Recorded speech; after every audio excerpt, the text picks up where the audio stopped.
Welcome to Biggest Geekus. We are your hosts. I am Joe. And I'm Randy. This is episode 96 of the show, and the date is Tuesday, July 12th, 2022. Pardon me while I move my mic. Hopefully I don't make a whole lot of noise. All right. So. Oh, my cat's here too, as you can see. Yes, your cat. So it's yep. Randy and I, Randy's cat, and special guest, Legacy Game Mastering. Yeah, welcome. Very cool to have you here. I'm glad we finally got this to work out. So yeah, we had 2 weeks since we tried to get you on, and several things have happened. Yep. So how many special guest cats do you have in there with you? Right now I have 2, but I have 4 in the house. Oh wow! So I feel you. And then I've got an American bulldog. So if you guys hear snoring, that's what it is. I got a pit bull, so pretty close there, dude. Yeah, we have 3 pits.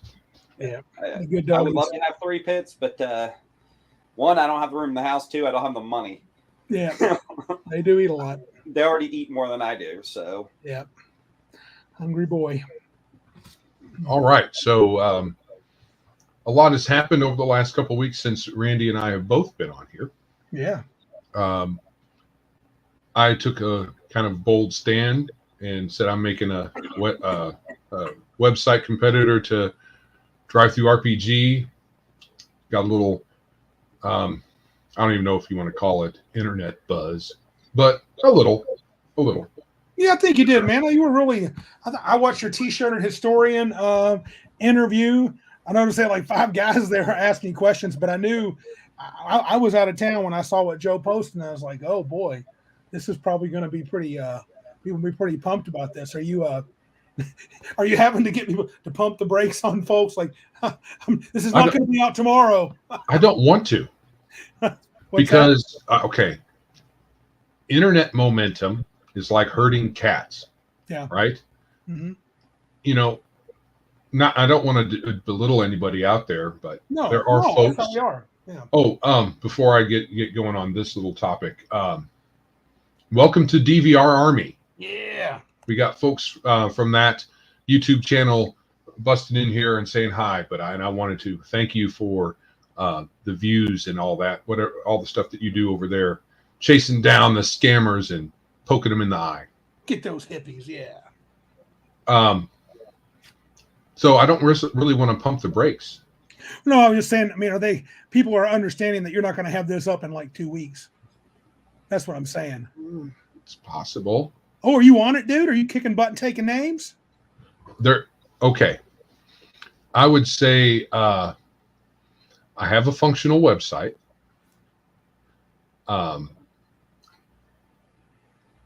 It's not as full featured as Drive-Thru RPG. I'm hitting a snag with printing on demand. Okay. And I contacted the company, and I'm supposed to be hearing back from them. So gotcha. We'll see how that goes. I'm figuring out whether I should just push on forward and just let everybody know they can't do POD right now, but it's coming. Cool. Or man. To wait until we can do both at the same time. All right. I know some people won't come on board until there's both. I'm sure they'll wait, but some people are just eager to jump ship. So at WinterCon, should I tell people keep an eye out? Oh yeah. Okay, we'll do. Sounds good. And it has a name. Oh well, that's new to me. What is it? No, it's not, you weirdo. Oh no, or unless you're like pretending. Look, are you pretending? Here's the deal. You can't see it clearly. Those that are on the podcast probably can't see it at all. But I got more crap in this room again. We are doing flooring. I've been kind of inundated. So information overload? No, I've been busy doing lots of other crap. So Randy's been not paying close attention. But I do recall you sent me the name. So it is RPG. Barring like people coming at me with torches. It's called Big Geek Emporium. Oh, yes. That's right. That's good. That's maybe yeah. So it's kind of tied to us, our Biggest Geekus ID a bit. Sweet. So because I don't want to put RPG in the title. No. Because it's going to have maybe a little more than that eventually. Well, Cool. on a side note, that's another thing people don't know about drive-through RPG. They don't just do RPGs. OBS doesn't. Mhm. They have drive-through fiction. They have drive-through comics. They have drive-through cards. Right. Yeah. So they don't just corner the market on POD RPGs and PDF RPGs. They corner the market absolutely on everything. When it comes to kind of the electronic marketplace for those types of games, for that type of nerd culture. So thank you, Malachi's Mercurial Musings, whoever you are. It's his first time here, he said. Malachi's, yeah. He said first time on the stream. So he's looking forward to hearing us. He said, yeah, he says, dude, that is an awesome name. Thank you very much. So, yeah, I don't want to have I don't want us to have all of those monikers. Drive through this, drive through that, and you know, everything under one house, as much as we do. And if we don't, and if we go down one route and people aren't interested, we'll just close it down and not use it. So we may not have all the things because people may not be interested in all the things. That's right. Cool. So, drive-through OBS I have very much a love-hate relationship with it right now, because if you look at my library, I have like 1,000 books on there, and mostly because of Kickstarters and crap I've backed. Yeah. Like when I backed the 7th Sea Kickstarter, my collection on drive-through exploded because of that, which I kind of regret backing that because John Wick's a prat, but you know. Mm-hmm. Thank you. Thank you, Patrick. The biggest, the geekiest, and the emporiumist. A new word. New word invented today by Patrick. You know, it could be a new identifier. People could identify. Look, if the President of the United States can make up words, anyone can, and that is perfectly fair game. Right. We make up the best words. We make up the biggest words. Bush was making up words in 2002. Right. So what about our guest here, dude? We should let him yes. So Legacy Man, I want to know. I've been watching you on and off only for about a month now. And what got you into the podcasting, streaming, YouTubing business? Originally, I was part of a group on Facebook. We were doing it was called the Tabletop RPG and One Shot Group. We were doing nothing but one shots.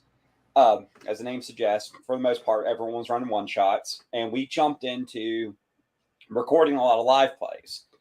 I've since taken a lot of them and made them private. I'm not a big fan of trying to attract people to RPGs through live play. I think it gives a false impression of what tabletop really is. I don't disagree. But the idea was that's how I kind of got started, and I kind of branched out into talking a little bit about some of my favorite games and different game types I played, because I'm not one of those people that plays just one or two games. You can't see it very well above me. This shelving above me has about 40 different games on it. Oh, okay. So it just kind of led into it. I never intended to set out originally to get into the idea of, talking about the drama llama stuff that goes on. I just want to talk about gaming. But as the gaming space kind of became, overtaken with it, it just became unavoidable. And in the last year, I've really talked about it. In the last 6 months in particular, I've talked about it a lot more, because I've gotten to the point now where I felt the iron is hot to kind of drive the people that have created this divisive, angry space for tabletop out. Yeah. And that's kind of what drives the channel right now, is this. I'm tired of dealing with all the headaches of watching people fight with each other and watching people call each other names and people talking about who's gatekeeping who. And I don't give a fuck about any of that, pardon the language, but I just don't care, because I'm just here to enjoy a good game. Right. Yeah. And the gatekeeping in our hobby is really restricted to our own table. Yeah. So what exactly can you gatekeep other than your own table? I can't stop people from playing fake as much as I'd like to. The argument that I made in a recent video, I don't know if you guys caught it or not, was you can gatekeep your local community a little bit, by making it impossible for these people that are trying to poison the well to have a place in the local community as well. And by that, what I mean by that is in public locations and public facing. Like, you shouldn't welcome them into a game store where they're going to come to tables where people have established games and run those established games. You shouldn't make it comfortable for them to come into conventions and make conventions uncomfortable for everybody because they spend the whole time talking about their gender theory bullshit. Yeah. You know, kind of thing. And sorry, Cal's going to condemn me. Oh. According to Cal Vanoni, I was here to condemn the missing half of Biggest Geekus, but I'm too late. I'm already condemned. How sad. Sadness. Joe doesn't feel sorry for me at all. No. But yeah, you know, you asked that question. That's how I've always viewed gatekeeping as well. You should gatekeep these people out of the ability to run the fun of other people as much as you can. Right. So you're talking about not letting them ruin something that's established. You're not saying try to keep them out of the game store. You're just saying, don't come in here. The game's been running for 2 years and try to change everything. Make it where they're not welcome at those tables. Make it clear that they're not welcome to come into tables and be like, now we're gonna turn this game into a socio-political bitch fest, because it's not what gaming's supposed to be about, and it's definitely not what a game is about if it's not what it's about. If these people want to sit around a table, you want to sit around a table with a bunch of like-minded people that want to role play your therapeutic sessions, that's your business. But you're not going to come into my table at a convention and use my table at a convention to do that. Yeah, the female half of the Red Room, I can't remember her handle on Twitter, posted today in Twitter, essentially this, you know, gaming's for having fun, not for therapy or making your soapbox or anything like that. Right. I think the name you're searching for is Sylvia. Yeah, there you go. Yeah. So when did you get into gaming? 1994. Oh wow, that's not too long ago. It's about not long, but it's still scary thought. That's still almost 30 years. Yeah, it's a long time. It's only 9 years shorter than us. You gotta forgive me, dude. I'm really old. 94 doesn't seem like, it seems like not long ago, but it is. No, it doesn't. And it is actually. It's hard to look back at the 90s and say it was a long time, mainly because we don't want to date ourselves. Yeah, I was talking to somebody not too long ago, and I realized that coming up next year, I'll have been out of high school for 20 years. And I'm just thinking to myself, when did that happen? Yeah. I think in 3 years, Joe and I'll be out for 40 years. Yeah. So, just you don't know where it happens. You're looking at yourself going, when did all this time pass? We started right before we got into high school. Yeah. That's about when I started. I would have been about 13. Yeah, 13. Yeah. So we were 13. 83, 82, or maybe 81. I don't know when we started. No, we were 13, and we're 55 now. So that's 42 years. That's 80. 1980 then when we started. Yeah, so I would have been, like I said, I loved it. I've loved it from the moment I first started doing it. I've loved it. And the first guy I ever sat under tried to make me not like it, and he couldn't do it. He tried to make you not like it? Yeah, he was not he didn't care for me as a person, because he was quite a bit older than I was when I first started. So so he didn't want you around. He didn't necessarily not want you to play, just not with him. He just didn't want me around him. Yeah. Cal says he didn't realize how young you were. Who let you in? Well, Cal, I'm glad to know that I'm young, because let me tell you something. My body will disagree with you every step of the way. Well, dang. He's looking at your youthfully colored beard, whereas the rest of us... From this distance, he can't see the gray seeping into my hair. And the bald spot was covered by a hat. Joe literally just froze when he saw this. Patrick was born in 1980. Well, he I'm born in 1985, and I'm happy about it. He's too young. He's I was born in 85, and I feel ancient about that. Oh, okay. But yeah, it's true. I guess 90s are not youngins anymore. They got a lot of I was born in 1967, so it's okay. Somebody's going to beat us on this. Someone's going to say, I was born in 1918. Cal was 1969 and a half. Yeah, I don't view my age as an issue. No. You know, it's funny. Somebody told me that they viewed younger gamers as a problem. I said, I don't view age as a problem, just simply experience. The problem that I run into when I run into a lot of younger gamers, they play under a lot of DMs who are also very inexperienced. And so what they wind up with is they're not really good at the hobby, the role play aspect of the hobby in particular, because a lot of these new DMs, they run games like Pathfinder, they run games like D&D 5th edition, and they run these games where everything is just one combat slog with a bunch of superpowers.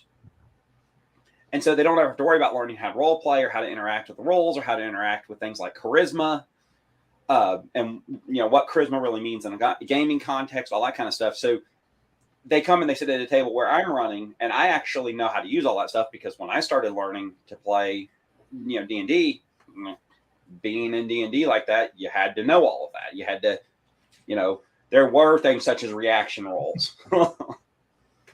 Yeah, we got some older folks here. We got a good mix. This is awesome. Now, I have a question for you, though. So when you play with, to me, I remember when young folks would come to the table. So my college days and high school, if younger folks want to come to play, I actually liked it. I liked having new players to see how they would react. So, oh my God. Dang. Laying it on thick. Wow. It just got real in the chat. Apparently so. I'm not sure what to say to that comment at this point. Hey, Mr. DM Beetle, have you been here before? Your name's familiar, but I don't remember you. Well, welcome if we haven't welcomed you before. But you are yes. welcome. Cal.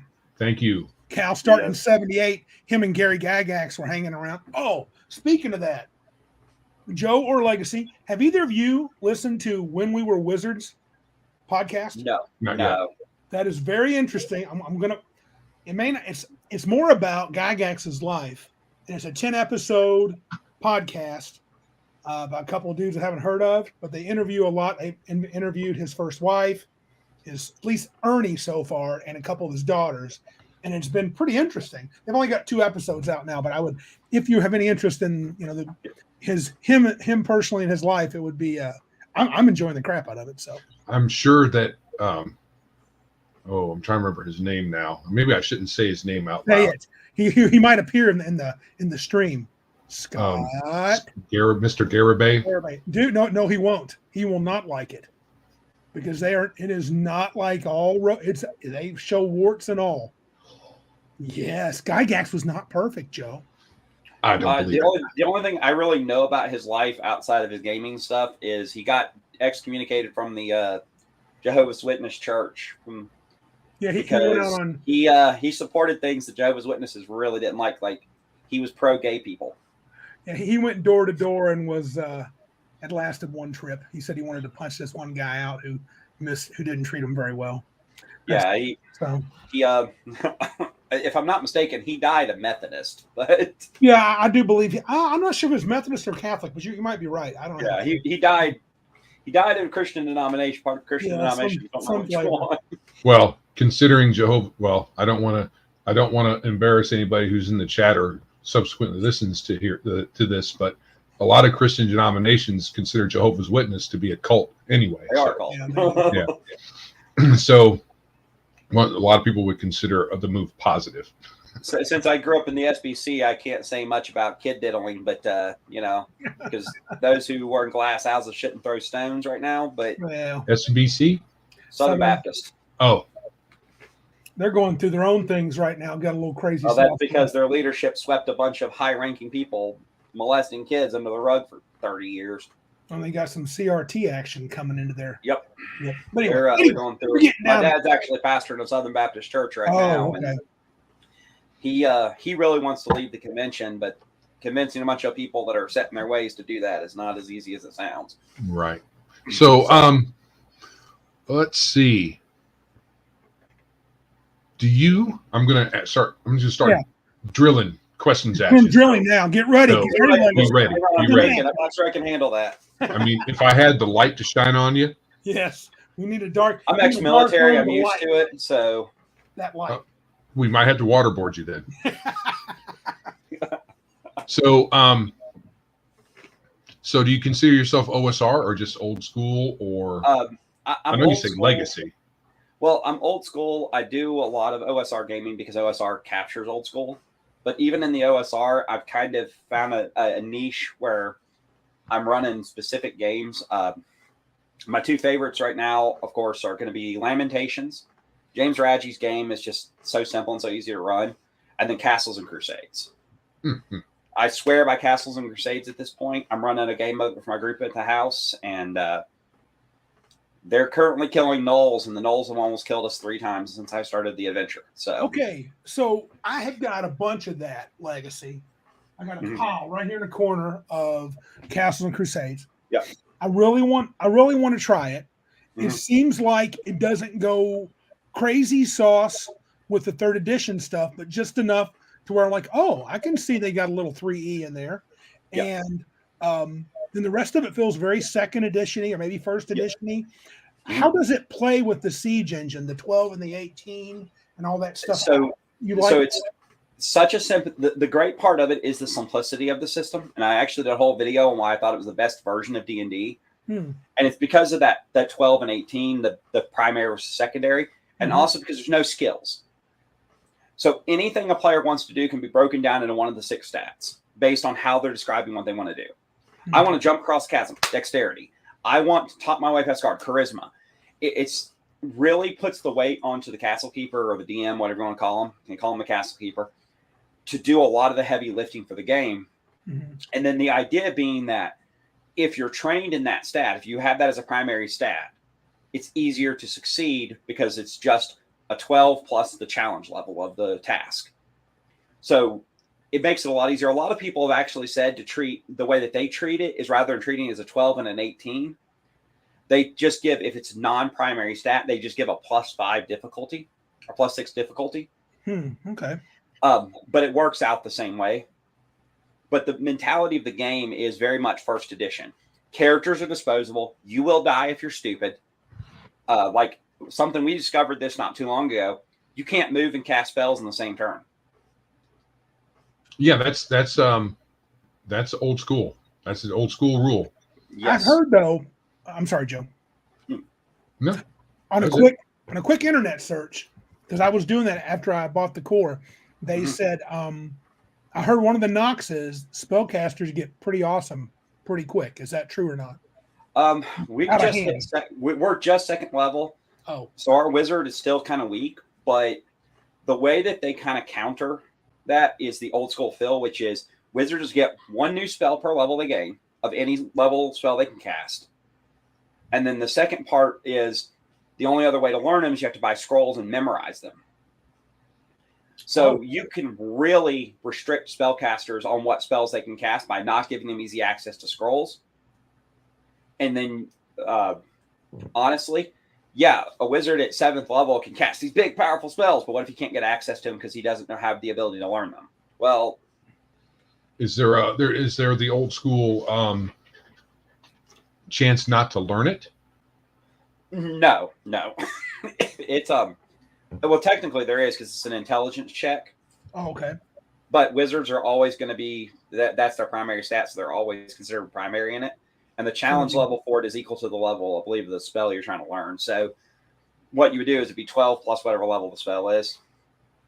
But the other cool thing is that your stats don't really go up as you level. Just like in 1st and 2nd edition, stats really only go up when you get items to do it. Oh, okay. So unlike the 3.x and above, you're not getting every 4 levels, you're not getting a stat point. So your characters never really get out of control.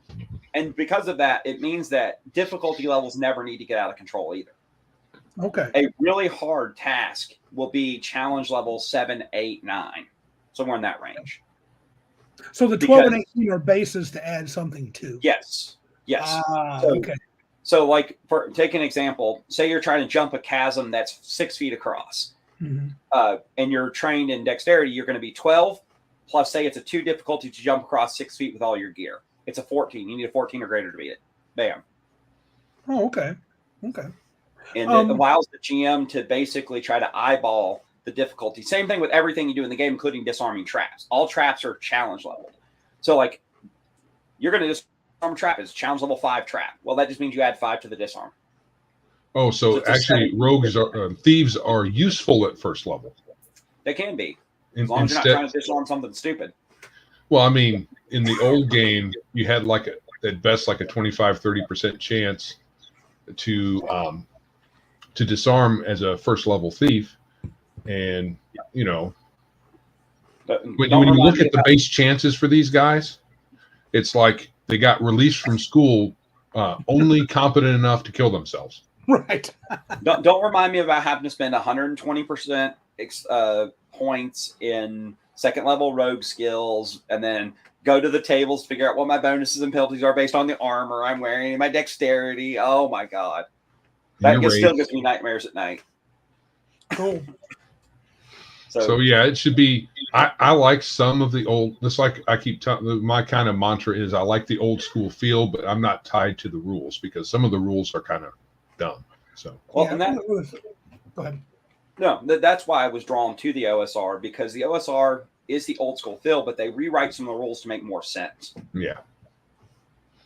All right. You're not inclined to go back and play actual first edition or second or basic? Oh, I played in a first edition game. It's been about 4 years now since I got a chance to play, but for almost 2 years I was in a first edition game with a half-orc cleric fighter. Oh, yeah. Whose whole mission was to prove that half-orcs weren't monsters, but he failed at it every chance he got. It was hilarious. Because orcs are monsters. Yeah, they are monsters. And it was funny. We found a room full of salted meat, salted fish, and he smelled it. And just without thinking, he's this huge monstrosity. He's like 7 feet tall. The fighter's in front of him. This other fighter's in front of him. He grabs the other fighter by the shoulders, pokes his head over his shoulder, and just starts drooling on him. That's because it seemed appropriate for a half-orc to do at the time. Which that goes back to the whole old school feel. New school D&D, they try to put a roll in for everything, including pissing in the sprite of Christianity. And you don't need rolls for everything. Sometimes you should just do it because it feels right. Yeah. Have you played 5e or some of the newer games? I played it for about 4 years. Okay. Do you think that there are a lot of folks that just don't try the OSR games because they're always thinking that's going backwards? To some extent, I think that's the thought process. The other process is with the prevalence of D&D 5e, they think it's the only edition that people are really playing. They don't understand there are still a lot of people out there playing first edition. They're playing Osric. They're playing For Golden Warrior second edition. They're playing Castles and Crusades and things like that. It's a mindset that tells them that you should only play what comes out now. The problem is that there's a lot of new games that are trash. Look at Powered by the Apocalypse engine. Not my cup of tea. Story-based games are trash. But try to convince people that there are better games out there that do what Powered by the Apocalypse games are trying to do, that are out of print, for example. I'll give you a great example. The number of people who think Blades in the Dark is God's gift to mankind, but would never try Leverage. And they're very similar? Leverage is a caper RPG. It's based on the television show. It was made by Margaret Weis Production. Oh, yeah, that does sound like Blades. Yeah, caper. It's out of print. Been out of print for a long time. I still have my core book's worth about $200. But it's out of print and everything else. But it uses the Cortex Plus system, which is the way I describe Cortex Plus is Fate if Fate had rolls. Like Fate's only role is that you break the rules. Right. And it's like that. I tell people all the time. But people won't even look at things like Leverage because, well, it's out of print. Why do I want to look at it? It must have gone out of print for a reason. Well, in this case, it's just because Margaret Weis Productions basically stopped producing RPGs and gave up all of our licenses. Really? Yeah. Did somebody pick up Legacy, or did somebody pick up Leverage? No. It is completely inaccessible as well because you can't even get it in a PDF. Dude, Melodanthius, new guy. I'm going to try and run a Fate campaign. Dude, let me know how that goes because I've read the rules and I don't. It seems to me like there's a game that I find. I mean, let's forget Evil Hat for a second. I can go down a long road on Evil Hat. Not a Evil's the right word for him. Yeah, but that game, I don't know, dude. I'd be really interested to see how many. I've always thought you needed this goes along with what Legacy's saying here. Some of those story games, which he says is poop, and I don't fully disagree, but you would need the right sort of people in the right frame of mind, really trying to tell the story, whether it's an RPG or not. Maybe I won't argue that, but I think maybe you would need them to be. I've always thought with Fate, you'd have to have just the perfect storm to make that game work. I don't know. That's me. Have you ever played Fate? I don't know. Joe's played once when we did the Dresden. Yeah, I actually have run Dresden Files. So yeah. So I played in Dresden once. We did too. I did too. Malaki's mentioned that Cortex was bought by another company. It was not bought by another company. Mm-hmm. She gave the rights to somebody who had worked on it. Oh. To continue production. She sold them to a guy that was already working on Cortex, and he basically founded another company to create Cortex Prime. So is it the same game? It is the same game, virtually the same game. He patched some of the holes, made a generic system so that it can be used for literally anything now. And as far as I know, his plans are to do some settings for it. So did he make it? Does he? Is there an SRD for it or some sort of? No, no. But you can get Cortex Prime on PDF. I don't remember the name of the company at this point. Darth in the house. And see, this is what I thought of Fate. Free version of Fate. It's where you pass the stick and only the stick holder can speak. It felt a little bit like that, and it feels like it's a game that players and DMs could easily abuse. I mean, if you have someone that is trying to power game, Fate seems like you could just cheese ball every scene. Or me. Huh? Yeah, I mean, I'm not necessarily okay. I'm a bit of a power gamer, but I'm a very assertive gamer. So Fate might be in my hands something that would cause the end of the universe. Apparently. See, I need to put Joe on my Call of Cthulhu campaign so I can kill him with a color out of space. I've done that before. Yeah. The problem with to be fair, I had a player stick his hand in a hole in the ground in a Call of Cthulhu game. So I'm of two minds with different games. If I'm playing a one shot or something like that, I will do all the crazy stuff. Right. So Randy's running or has run part of Castle Amber, and there are things in Castle Amber that if you don't engage with, it'll be kind of a humdrum, normal kind of thing. But if you do engage in the weirdness, you have a chance of your character having something special happen to them or something very unfortunate. And you might have to roll up your character. But it's fun to take the chances. The thing I love about Cortex, this is why I got into... I actually love Cortex. I have the entire line for Firefly. That hard copy. Spent over $300 getting it all. Because it's such a good game. But Cortex is so wonderful because what it does is its base mechanic is you roll your attribute, then you roll a skill. And then you add them together trying to beat a difficulty level. But there's all kinds of cool things that they put into that you can add on to those two die. So it uses a die step system. So what you're going to do is like you get those two, and then if say you have a gun handy, if you're trying to intimidate your way past a guard, you get your intimidate skill plus say your strength, and then you're going to get your gun will add to it, and then if you have a distinction, looks tough, that adds to it. And all these things you add, you roll all those dice, and then you keep the best two. You always only keep two dice. But if you're rolling a handful of dice, your best two are likely to be pretty good most of the time. Yes. They also explode. So, I like exploding dice. Yeah. And then if you beat a difficulty by 5 or more, it's a critical success. So, and it's always an opposed roll. That's another great thing with Cortex. I think that would be a good system to run a John Wick. The good John Wick. Yeah. Kind of a non-evil one. Yeah. Well, he's kind of not good. I don't know. He gets bonus points. He killed Theon Greyjoy very viciously. Mm-hmm. So you could run an Assassin's Guild a la modern Assassin's Guild a la John Wick, probably pretty easily with that system. The John Wick universe is kind of an interesting universe if you're into the darker.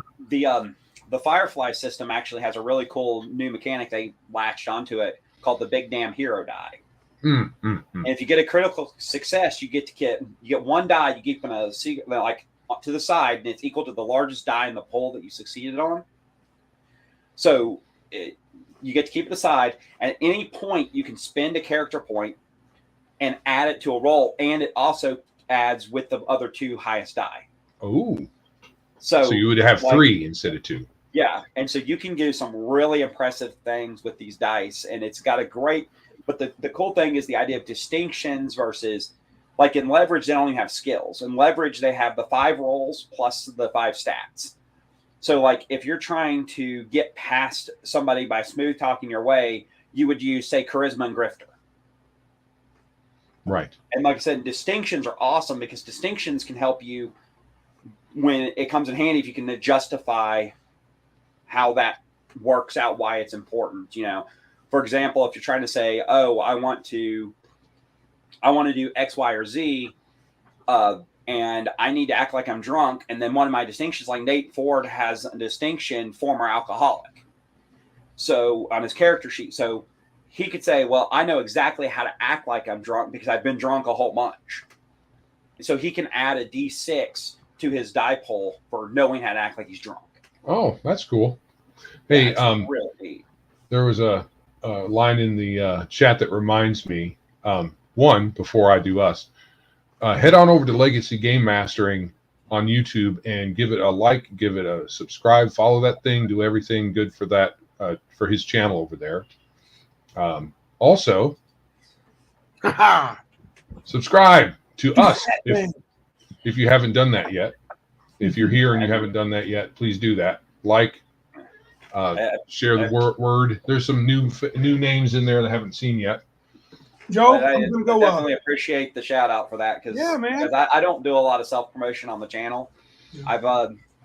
I've said this for a long time at this point. I'm very, like, everyone's like, oh, but you only have like 400 subs. I'm like, yeah, but I'd rather 400 people that actually listen to my videos than 10,000 that I only get like 100 people watching them every time. I like you because you don't mince words. I mean, you don't.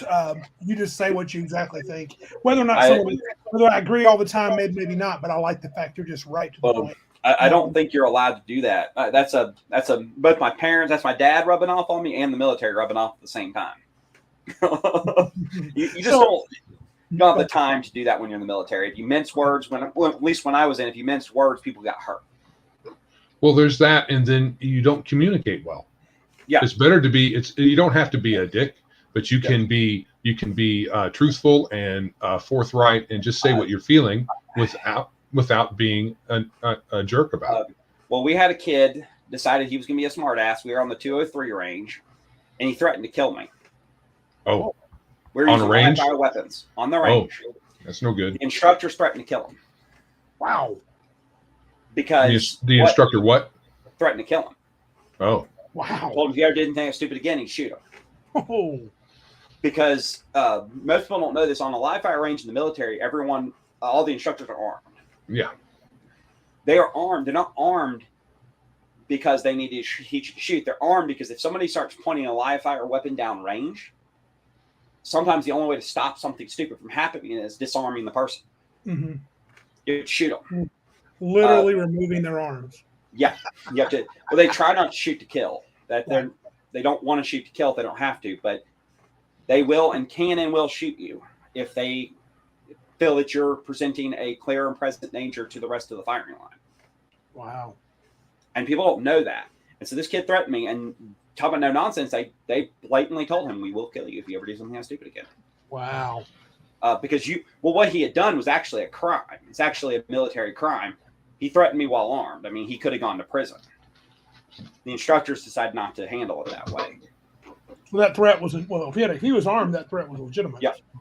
Right, that's true. We had M16s with 203s attached to them.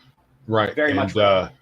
He had motive and had a weapon, and he stated it out loud.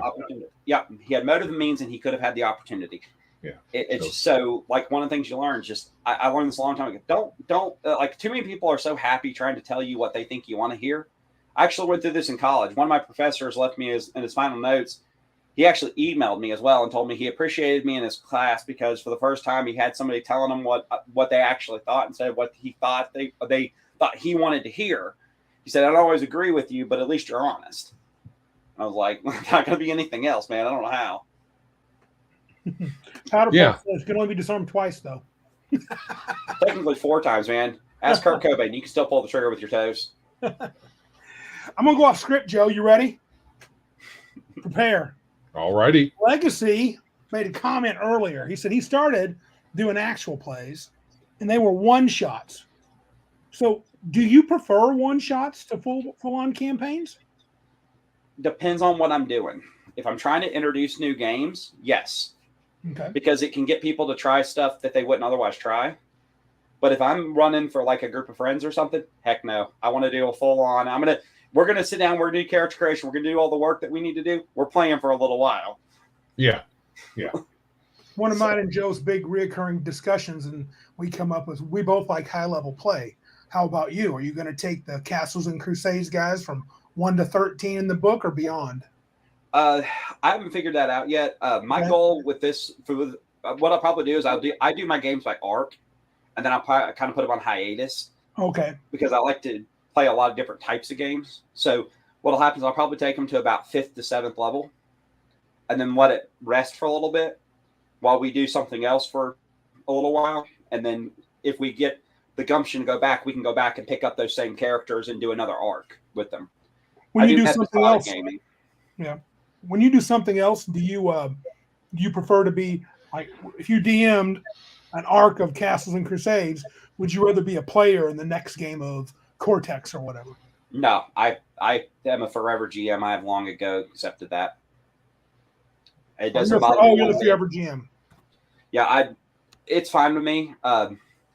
Honestly, I get to play when I get to play. I do that a lot at conventions and stuff. I just don't. Too many people. There's too many players to GM base right now to complain about when you have to GM. A lot of people they don't understand how much time and energy goes into GMing. And the first time a lot of guys that I've met, especially recently, like last 10 years, they get into trying to GM and they go, man, I didn't realize I was going to have to do this much work. Well, yeah, it's a lot of work. I know people talk about, and I don't know what kind of a prepper you are, how you prep for games. I'm a little over the top at times. I'm getting better at not doing it, but I enjoy it. My reaction would be, if you're going to be a DM, you kind of have to enjoy the prep. It's fun for me. I like prepping. I ran a game where they were investigating the Dyatlov Pass, and I kid you not, the players in the session wound up with like 30 pages of notes on the Dyatlov Pass. No fighting in the stream. We got Darth and Powder Puff about to go at it, I think. Yeah, it's over the bards though. So does anybody really care? Oh. Well, how does a bard fight go? Is there just like, do they have a sing-off? Well, it depends on what system. If you're playing 13th Age, then the bard kills everybody. All the other systems, it's pretty much the singing and dancing to make everybody, leave them alone. 13th Well, Age. if you're playing 3.x and beyond, they just sleep with everyone until they die. They give them like super aids or something. I heard that's a thing. That wasn't a thing when we were playing. I know. It's because bards are charisma monkeys now, as opposed to being, viable characters like they were in 2nd edition. Iron Man's in the chat, says he's a player now. He used to be a forever DM when he returned to the hobby. I prefer DMing. So you play a lot of games. Here's a question I have. Do you find it tough? Like, I'm trying to think, when you were doing the actual plays, did you guys actual play every week? We did a lot. It wasn't necessarily every week, but there were times where I would run 3-4 games a week. Different games though. Different one shots? Yep. Wow. How do you find, maybe I'm just old. I probably am. I mean, I am old. That's a fact. But I have a harder time being motivated to learn new games. So you must really enjoy learning new games. At heart, I'm an academic, so I love to learn. Yeah. But part of it's also, it was fulfilling because the guys I was gaming with, we were having a lot of fun doing it.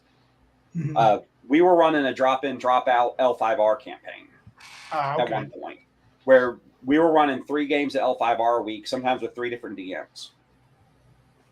I tell you, that's probably the reason I'm not a good academic, Joe. I do not love learning. I feel like I've learned enough, and I'm. You know all things. Right. No. I don't know all things. Okay. I feel like all I've things that enough. Are useful. I'm full. Oh, you're full. I have no capacity. That's impressive, though. 'Cause I'm trying to think, man. I don't know if I could run. So let me get this right. Did you run a different game every time you guys ran the actual? Not every time, but we did a lot of it.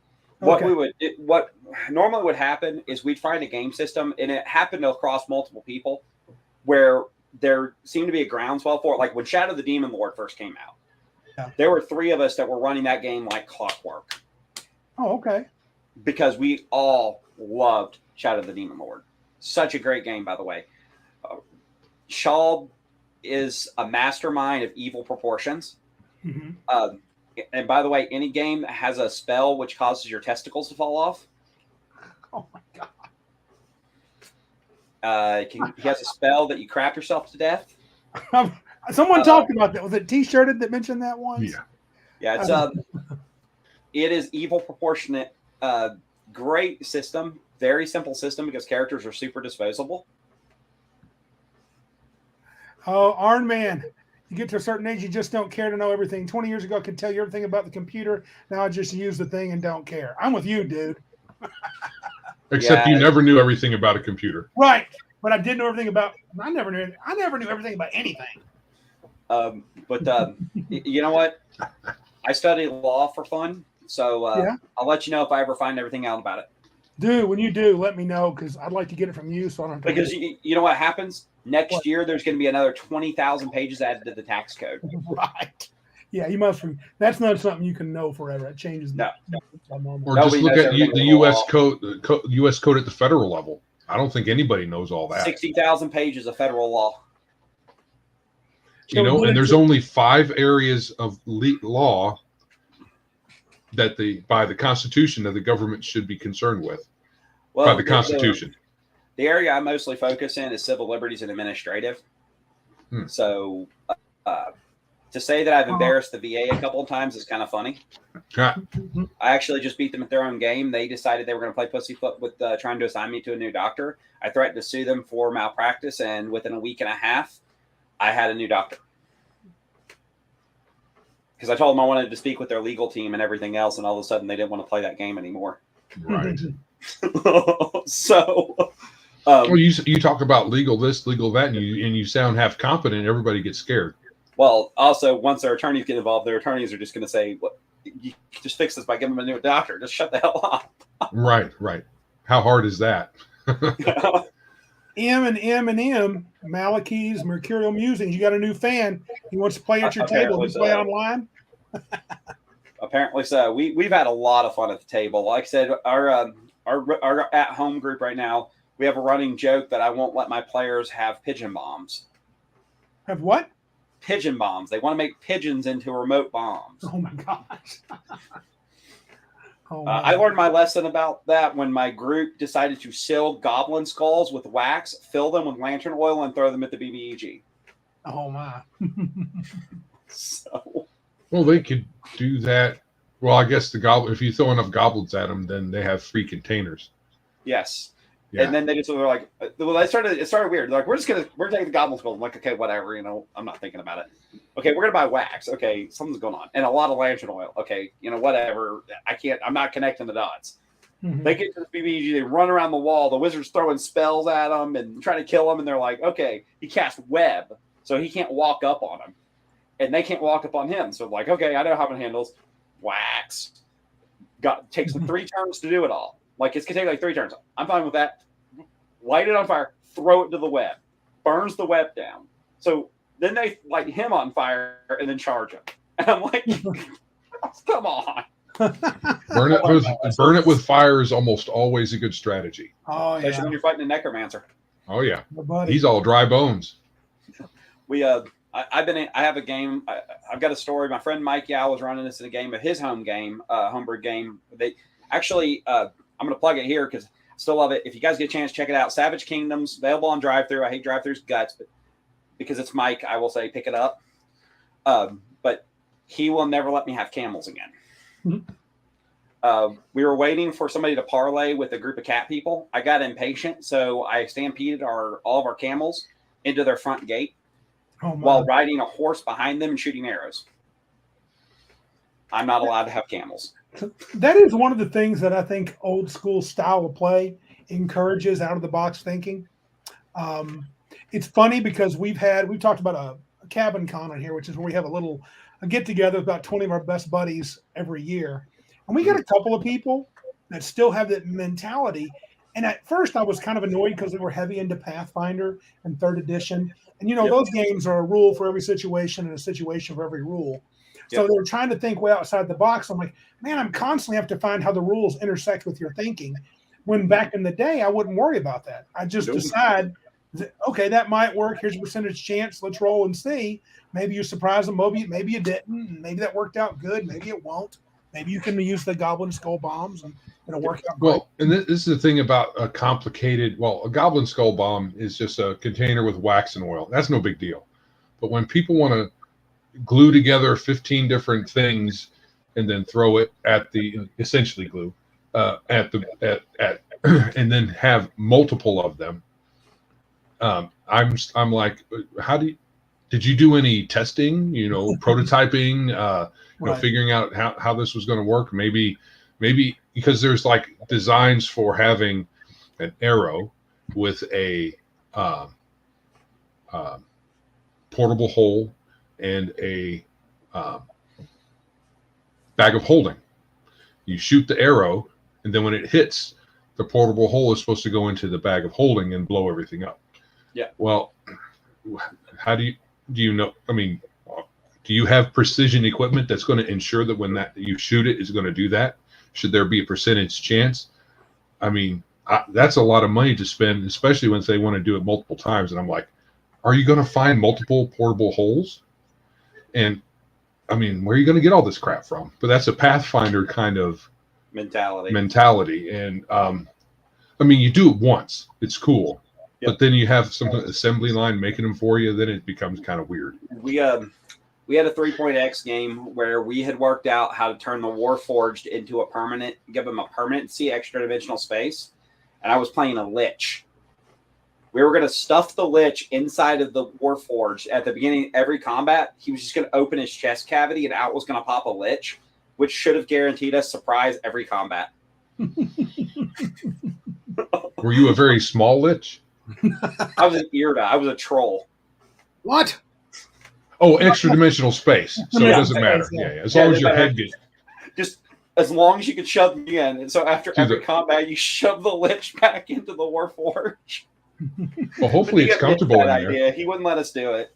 Your Lich got out again. Put your Lich back in, dude. Put your Lich back in. Your Lich is showing. Well, you know what, though? We've also had some pretty bad ideas that were pretty notoriously evil. Oh, we had that wasn't a bad idea? Oh, no, this is a terrible idea. We had a character that used to, in 4E game, used to drop spells on us all the time. Yeah, he only hit us on crits. The problem is when you crit, you do double damage. So he's almost killing us all the time. So he was a kobold. And so kobolds are asexual. They reproduce asexually. Oh, okay. We were going to strap a belt of cursed gender bending on him, turn him into a woman, and force him to give birth to children that we were going to kill and turn into bags and sell from a company called Baby Soft Leather. Holy cow. That's dark. Well, it was a terrible idea. Keep in mind, this is when I was like 24, so I was dumb and young, but we did some awful things in games. It's funny that some of the greatest stories I have, even bad stories, come off of a game table. Like, that's the best part of old school D&D is you get great stories off of game tables. That you tend to. I would say we've had some good ones in other editions, but I think old school are the most creative. That's where the most creativity comes from. If it wasn't for Pathfinder, we would never have had my character kicking another character off the top of the tall tower. Yeah, true. No, that was 13th Age. Was that 13th Age? That was 13th Age. Oh, 13th Age. Still. Yeah. We had a game where we went on a super fun happy slide of doom. One of the players got to the top of the steps, found a lever. We're all on the steps. He's like, "What's this lever do?" Super fun happy slide of doom. Right into a pit. Hopefully with spikes. The party. No spikes, but he's force split the party. Oh, that's always fun. At the top of the stairs. The other four of us were on the bottom, or coming up or on the bottom of the stairs. So when he pulled it, everyone else went into the pit, and we're like, "Okay, thanks, dude." And he almost got killed because of it, because they didn't have enough party members to do the heavy lifting upstairs. And that's why the satanic Patrick, panic. you're probably right. It's were all pretty Legacy GM's fault. Yeah. Hey, Well, good you know job. what? I lived through Satanic Panic. I was part of the Independent Baptist Church during the Satanic Panic. And oh my God. If you want to talk about this, like everything is evil, long hair is evil, wearing pants is evil, looking at girls is evil, rock music is evil. You know, man, if you go to an Independent Baptist Church, just enjoy the ride because you're going to hell anyways. I mean, that's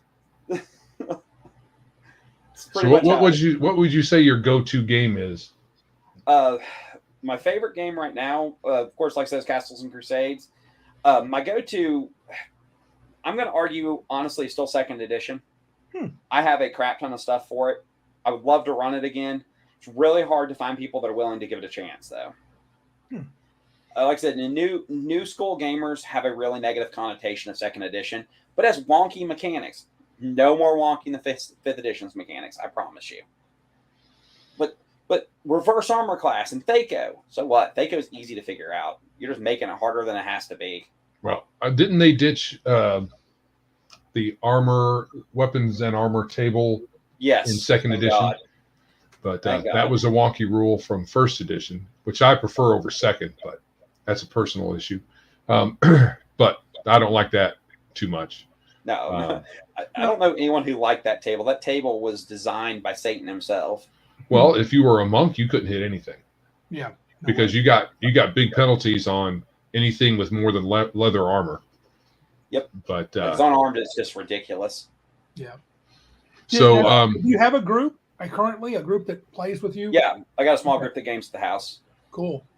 So go ahead, Joe. I think I interrupted you. Yes, you did, and you should be ashamed of yourself. I'm ashamed. I'm going to shut up and be ashamed now. So we've talked a lot about games that you like. I think we should. We're coming up on the hour mark, so we probably should change gears a little bit and talk about what, in your opinion, is dividing the hobby the most. Well, and I think I said it best in that comment, the snide little comment I left earlier. It's really the postmodernist push to turn gaming into something it's not, and away from being gaming. It's turning it into a social therapeutic experiment, and that's not what it's for. It's for enjoyment. It's to escape. It's to get away from everything for a little while and just enjoy yourself. And you've got a whole swath of people, predominantly on the political left, which is neither here nor there because right-wing people were just as bad in the 80s. I'd say the same thing about the Satanic Panic people. But these guys have gotten it in their head that they not only do they have the right to determine what real role-playing looks like, but that that they have the right to preclude people from properly enjoying the hobby because we're not using it right. And that's created a huge divide in the community. You know what's funny? I forgot where I saw this. Myth, or I don't know, some 5e podcast. And they were talking pretty reasonably about second edition and older D&D. But they seemed to think that 5e was actually better for RP. You think that's because bull crap.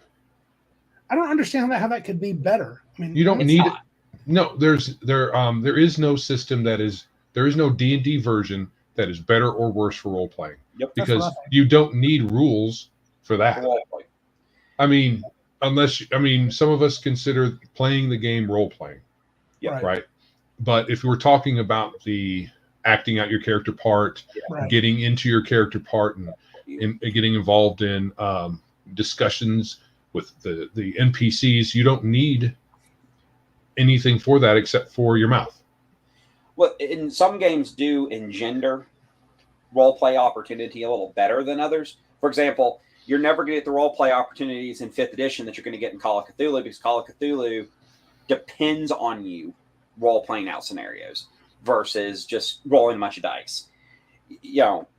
But that doesn't make Call of Cthulhu a better role playing experience.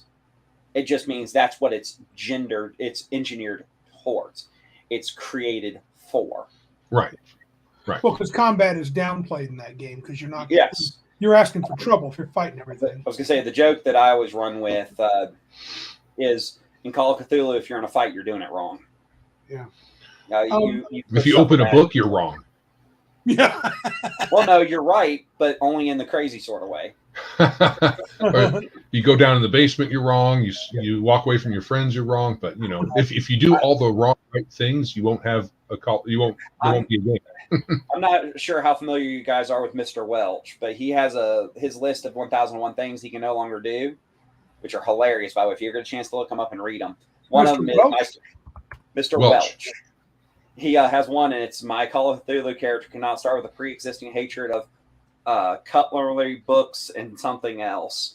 And it's freaking hilarious. He has another one, cannot start off the Call of Cthulhu campaign by torching the decrepit mansion from the outside just to save time. Yeah. That's like 90% of Call of Cthulhu problems can be resolved with fire. I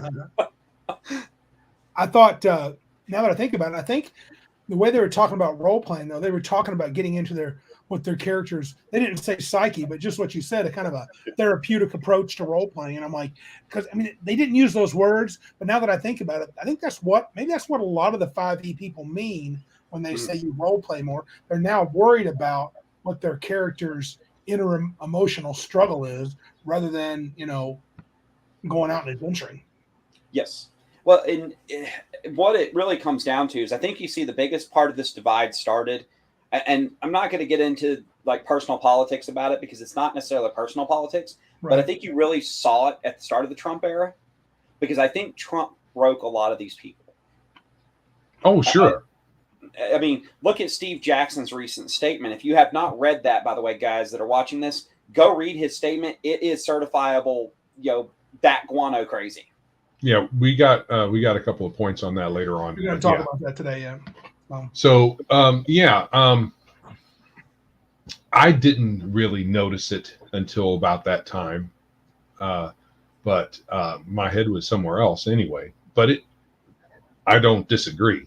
I do remember, though, and I bring this up most of the time when we talk about this kind of thing. I remember at least one article back in the day, like when we were maybe still in high school, a Dragon magazine article where they were talking about pronouns and about pronouns usage in books, and why is it all he? Why can't we have she in there? And I was thinking, well, why do we care? Yeah, we shouldn't care. I mean, if somebody wants to, that's one thing, but it's not something we should be up in arms about. And I didn't think about it much after that, but it wasn't too long after that when you started seeing books doing that. Right. And it was off-putting, hugely off-putting. Yeah. And so, but that's one thing. It's another thing where we're at right now. Yeah. And I don't disagree with you about the Trump phenomenon. Yeah. Well, like I said, I think what happened is Trump broke so many people. Even people that are nominally moderate people. Steve Jackson, I don't think is normally a rabid leftist weirdo. Right. But I think if you've read some of his previous statements on Trump and everything else, he's riddled with TDS. I mean, the guy is absolutely broken by Trump. Yeah. And then you read this last statement he put out about Dobbs, and it is certifiable. I mean, he calls anyone who disagrees with him a Christian fascist and screaming about white privilege. And I'm like, what are you talking about, you total weirdo? Why that's another word that people misuse. Yes. Fascism. As if me forcing you to do what I want you to do is fascism. It's not. Fascism is literally government-sponsored takeover of the economic system. Well, it's collusion between the two. Yeah. And it's a partnership, an unholy partnership between corporate and government, and everybody. And nobody. That's what's his name? Mussolini. That's Mussolini's fascism. Right. And what people keep calling bad folks on the right, they just call them fascists. No, it's like, and I'm like, what? I mean, there are definitely weirdos on the right. I mean, don't get me wrong. Marjorie Taylor Greene is not exactly a sane human being, but she's not a fascist. No. And the idea that calling somebody who's as milquetoast of a human being as Brett Kavanaugh or Samuel Alito. Right. These guys are the most milquetoast human beings alive. If you've ever heard them speak outside of the court, you would know that. Sure. These are just regular people, and calling them Christo-fascist, and they're exerting their white male privilege. What are you talking about? They're unexerting. Yeah. I mean, the whole thing was it's saying federal government isn't getting involved in this, which when folks say that their action was government overreach, they just don't know how to use language. Well, even moving away from Steve Jackson Games, there's other creators out there. We were mentioning Evil Hat earlier. You mentioned Evil Hat. Evil Hat is a bunch of just blue-haired Seattle troglodytes. But then you have people that come to respectable companies and are connected to semi-respectable game designers, like Shannon Germain, who's connected intimately to Monty Cook, who I no more believe Monty Cook is a far-left lunatic than Man in the Moon after having met him a couple of times. I had the fortune to meet him a couple of times, and he's a really nice guy. Really he's a very nice guy. He's very quiet. I've met him once or twice at Gen Con. He, I don't know though. If you look at his books, he's kind of going off and. But I think his book started going off to that direction after he hooked up with Shannon Germain. Fair enough, but that's also when he went flying. Wasn't that when he started flying solo? No, he had some other stuff before that. Well, because remember he had Mahalvik Press. Yeah, and I would say Numenera was the beginning of the end. And that's where he hooked up with Shannon Germain. Yeah, and got into weirdo stuff forget her politics for a minute. Shannon Germain is a complete freakazoid. That woman's a weirdo. Yeah. She's into all the erotic fiction and stuff. Well, screw that. She's into like full-scale BDSM, hook play, all kinds of other weird stuff. Right. I don't know. I've never followed her, but yeah, she seemed kind of odd. Yeah. She is not all there, and she is like Trump derangement syndrome doesn't describe what that woman has. She is a radical leftist. And it wasn't until I hooked up to her that company started espousing far-left beliefs. Right. And then he started espousing. I no more believe Monty Cook is a right-wing guy, but I think as far as his politics go, I think he was just kind of apathetic to moderate. Probably. Just didn't care. And then he hooked up with her, and all of a sudden his company is being run like it's run by a bunch of Seattle freaks and a bunch of people that live in the Acela corridor writing his books for him. And I don't believe that's who he is. Oh, okay. Yeah, Crafty, she has, and it's weird. Thanks, safe BDSM. Yep. Yeah, like she's written. She's also the weirdo that wrote that entire consent guide. So. Oh, that was her. I don't doubt that. Yeah.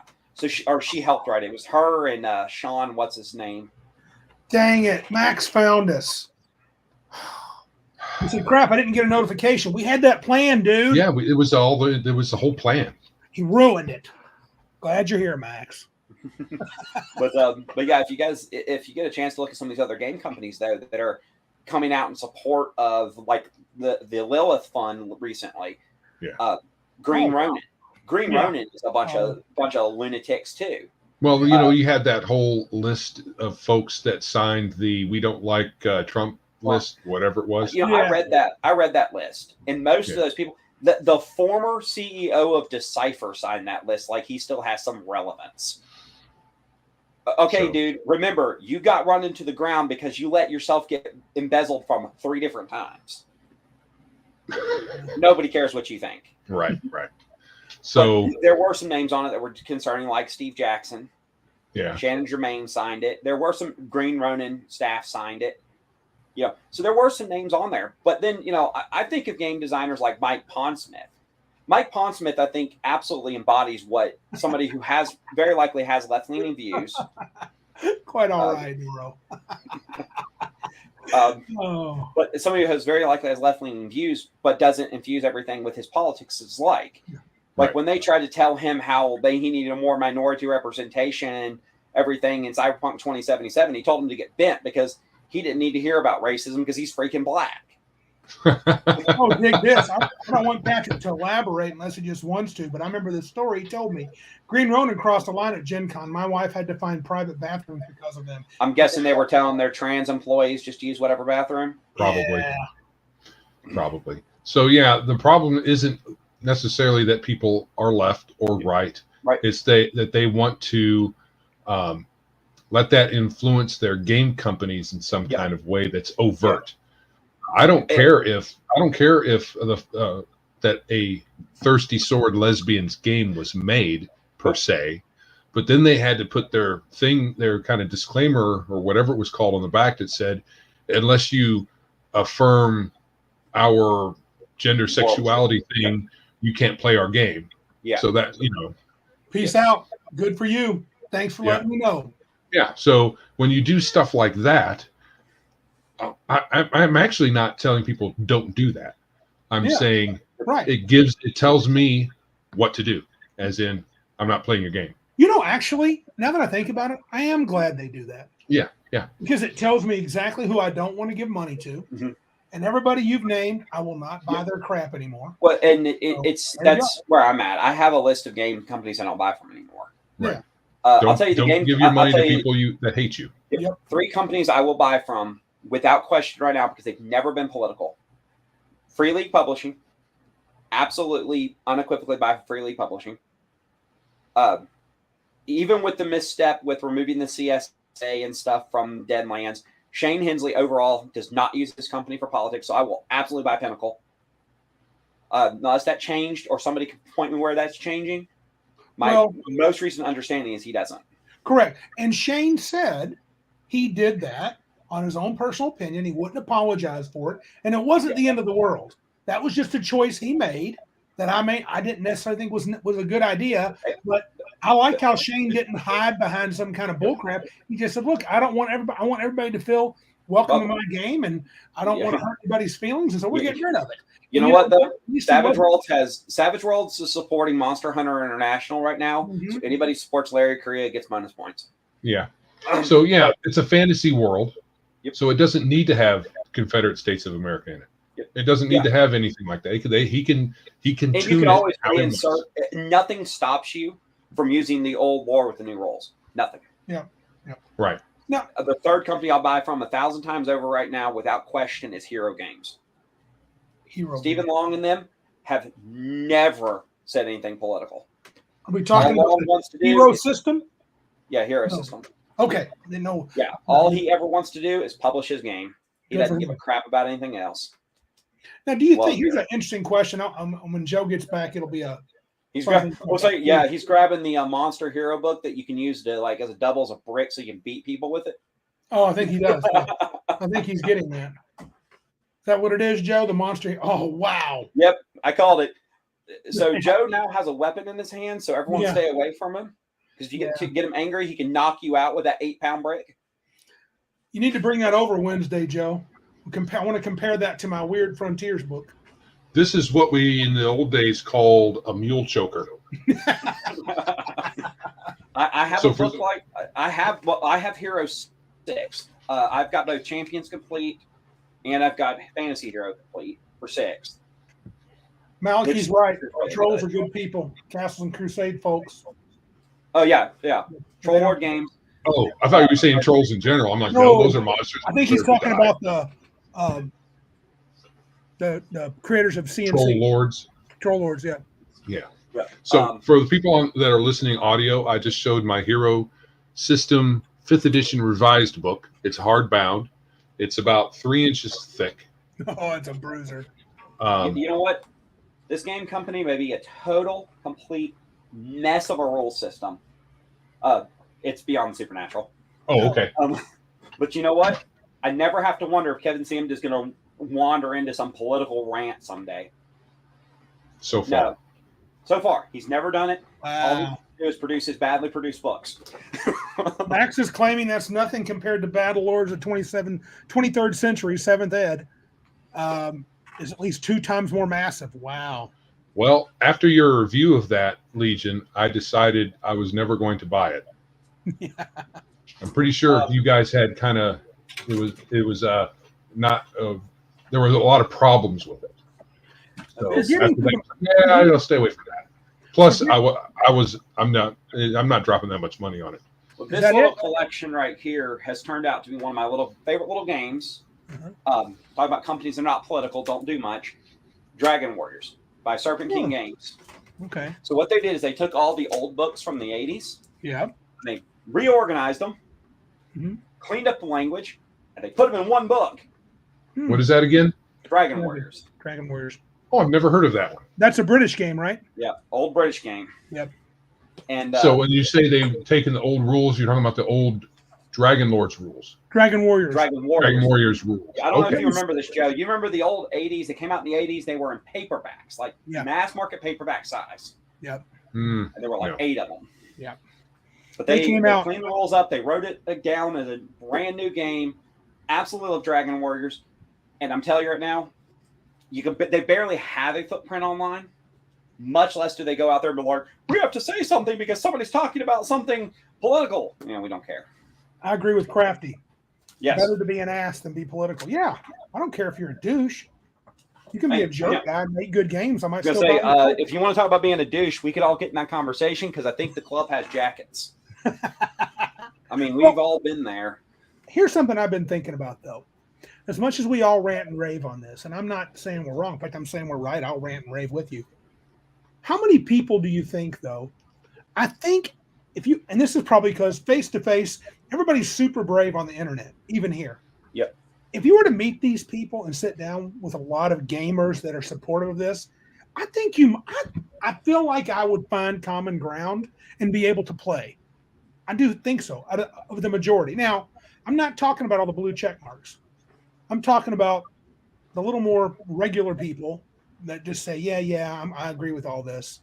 Or do you think the younger gamers, and I'm going to say younger, anybody that's under 30, that's a little more into, I'm going to say a little more into the left-leaning political crap, do you think there's a majority of them would just say, get out of my face, old man Randy, you're crazy? Most of them aren't brave enough to say anything to you if you confront them in person. They'll try to justify their BS, and then they quickly back down because they realize they don't have anywhere to hide. They really do. I mean, I've actually had arguments with these people in public, like in face-to-face conversations, and they'll be like, oh, blah, blah, blah. They'll spout their crap online, and then you'll be like, I saw you say this the other day. Why'd you say that? Because you don't have a defense for it. It's easy to say it online. It's hard when somebody can actually press you on it. Just real quick, there's a comment in here. Legion, I own all the 4 ebooks for Earth Dawn. I do not see their woke BS in there. I honestly believe that Earth Dawn 4, if it's there, it's subtle. I think they are trying to sell that game to as many people as possible because Earth Dawn is such a small imprint. It's impossible to sell it to just one narrow sliver. Because you're going to cut that narrow sliver you already have so thin, you will not survive. Earth Dawn is not a big game. I'm trying to find a picture of Dragon Warriors that's I can share to let people see it, but no, it's not.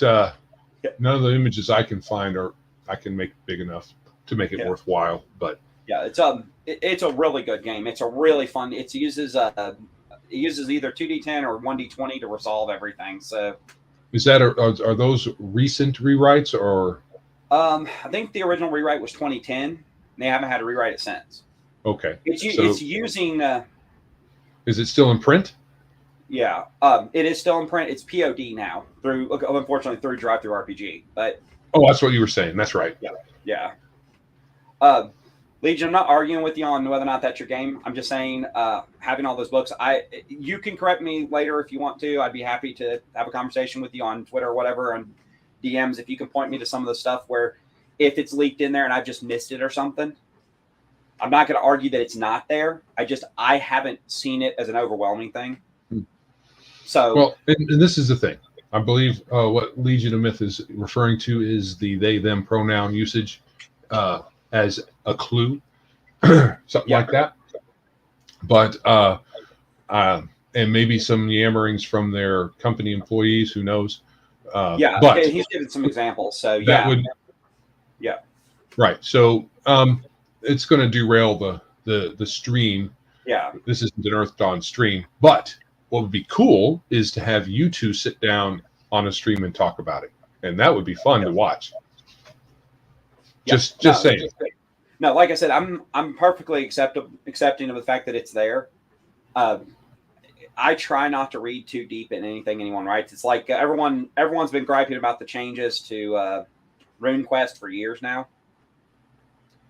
At this point, they're trying to change the basis of RuneQuest, and I've read that book, and I'm just like, I don't see what you're talking about. I just don't see it. I mean, there's little drops here and there, but it's not like rammed down your throat. So Randy, you were saying something about you think that many of these people you could probably game with. You're muted. It's probably by degrees, though, right? So if they're total blue-haired, safe space, X card, orcs are people too kind of folks. We probably won't be able to play with them any length of time, really. But I think because I've played with several younger people, we have 2 younger guys that came to Cabin Con this year or last 2 years, and they were not a problem. And I think that if you're sitting down with someone, I think we would find dealing with the people at the table would be much easier than dealing with the ideas outside of the table. Right, especially folks that might pop off on social media. But when they're in front of you, probably not as bold. The big thing that I've noticed is if you sit at a table with somebody who has an impression of you, like a lot of people I've had people straight up tell me I'm a homophobe and blah, blah, blah. But what they don't know is that the last time I went to a convention and was able to run, I had a very affectionate, open, lesbian couple at the table. This many problems with them because you know what? They were good gamers. They didn't make an issue out of being lesbian. They were openly affectionate. That was a little uncomfortable, but not. I'd have been uncomfortable if they were straight because I'm not comfortable with open affection in the middle of a game like that. It's like hanging all over each other and stuff like that makes me uncomfortable in general. That's not good, straight or gay or whatever. Public displays of affection. Yeah. Well, some people are okay with it. Some aren't. I'm a little uncomfortable with it. But the idea being discretion has left the building as far as the modern day. Yeah, but the idea being that if I really hate gay people, I wouldn't want them sitting at my table. I would be uncomfortable for them. The reality is that people's impression of you comes off as, well, you hate gay people. No, I hate the gay lobby. I don't like the trans lobby. I don't give a crap if you're trans. Right. I've gamed with trans people. I've gamed with women, black people, Hispanic people, gay, straight, whatever, and I'll do it all again. Gen Con 50 had a trans DM that was excellent. Yeah, well, people use those words like all the phobia words or whatever to tell you that you're scared of them. Then you say, well, I'm not scared. Well, that's not what we really mean. You hate them. Well, I don't really hate them. Well, your hate is what's the word they like to use, like the microaggressions and the it's all internalized and you don't really realize it. So they use these words so they can constantly move the goalposts on you and not be able to have a straight answer. Toleration wasn't enough. So you have to affirm. Affirmation's not enough. Now you got to participate in some glory. Yeah. Guys, come on. We all have our internalized misandry and let's get over it. I know we should accept that more. So you can't argue with those folks. You just say go away. Yeah, and that's where all this is really going to. That's where the divide is driving us. It's driving us into a place where you're not going to be allowed to game with people who are different than you. Well, because it's not enough to have them at your table. You have to make the game for them. Right. So if you want gay people at your table, you have to make your game if you make your game LGBT.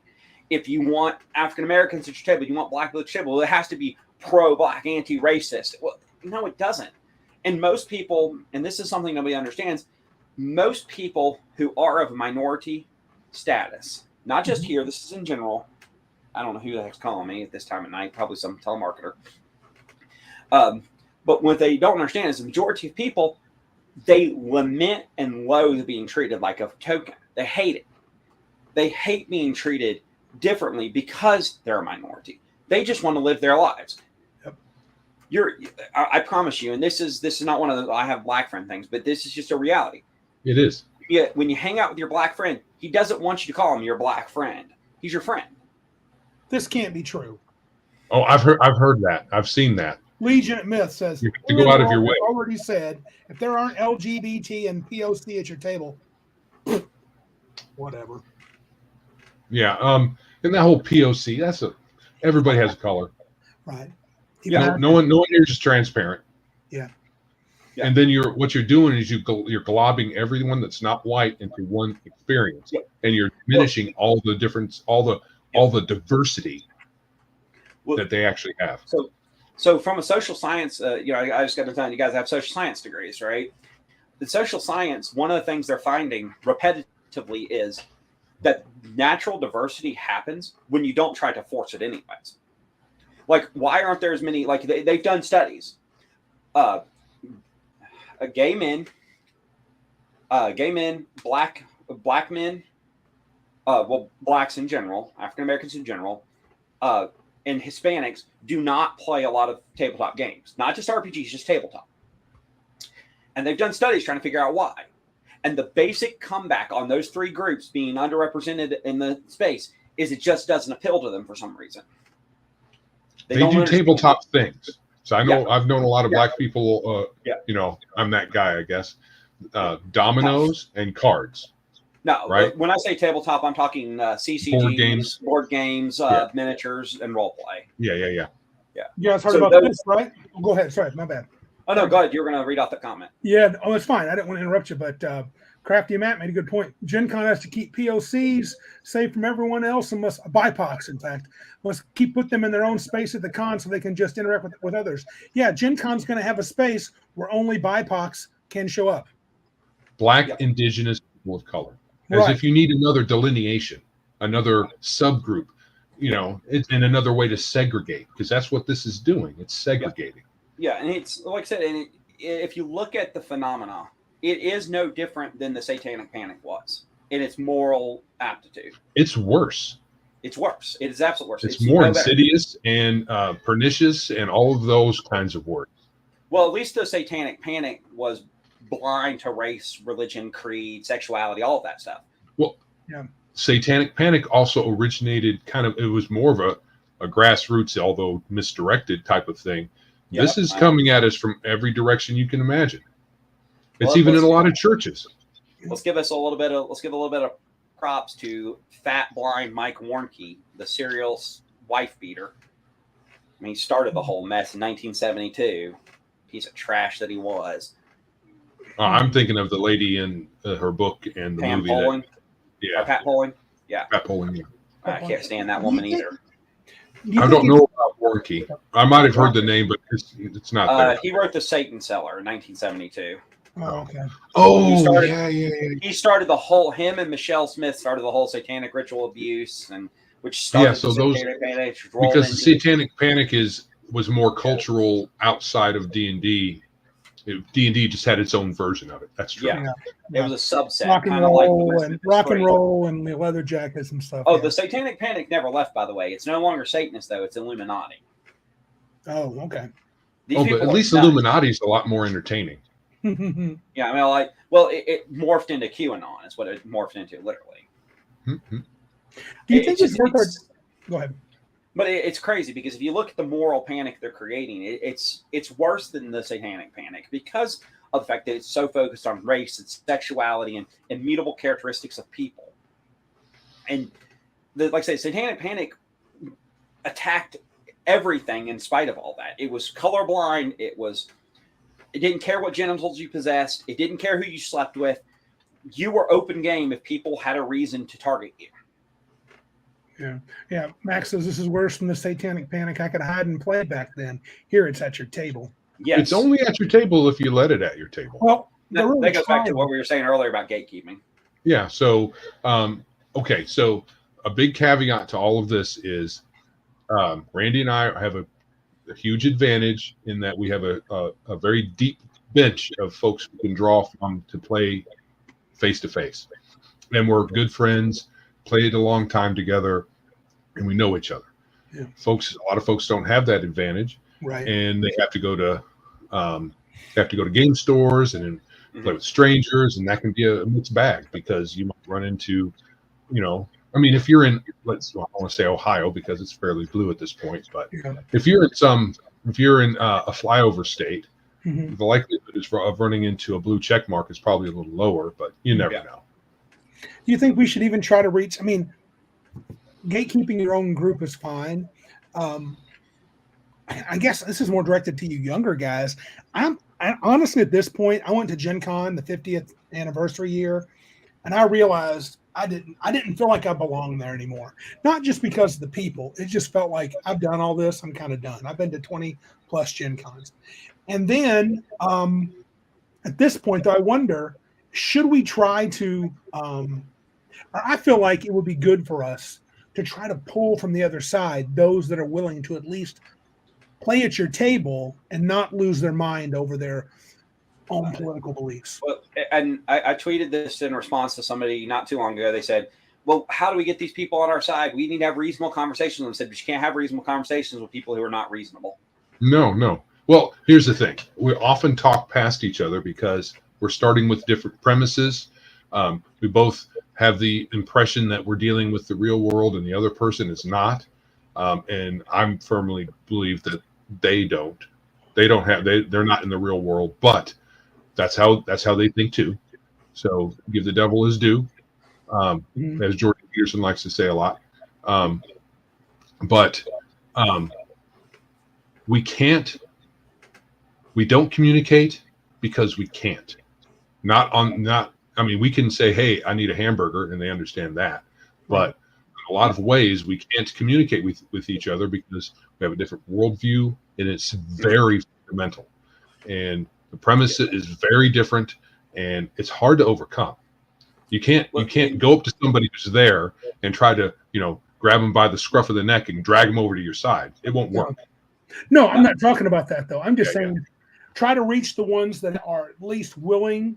Like, I believe life's different.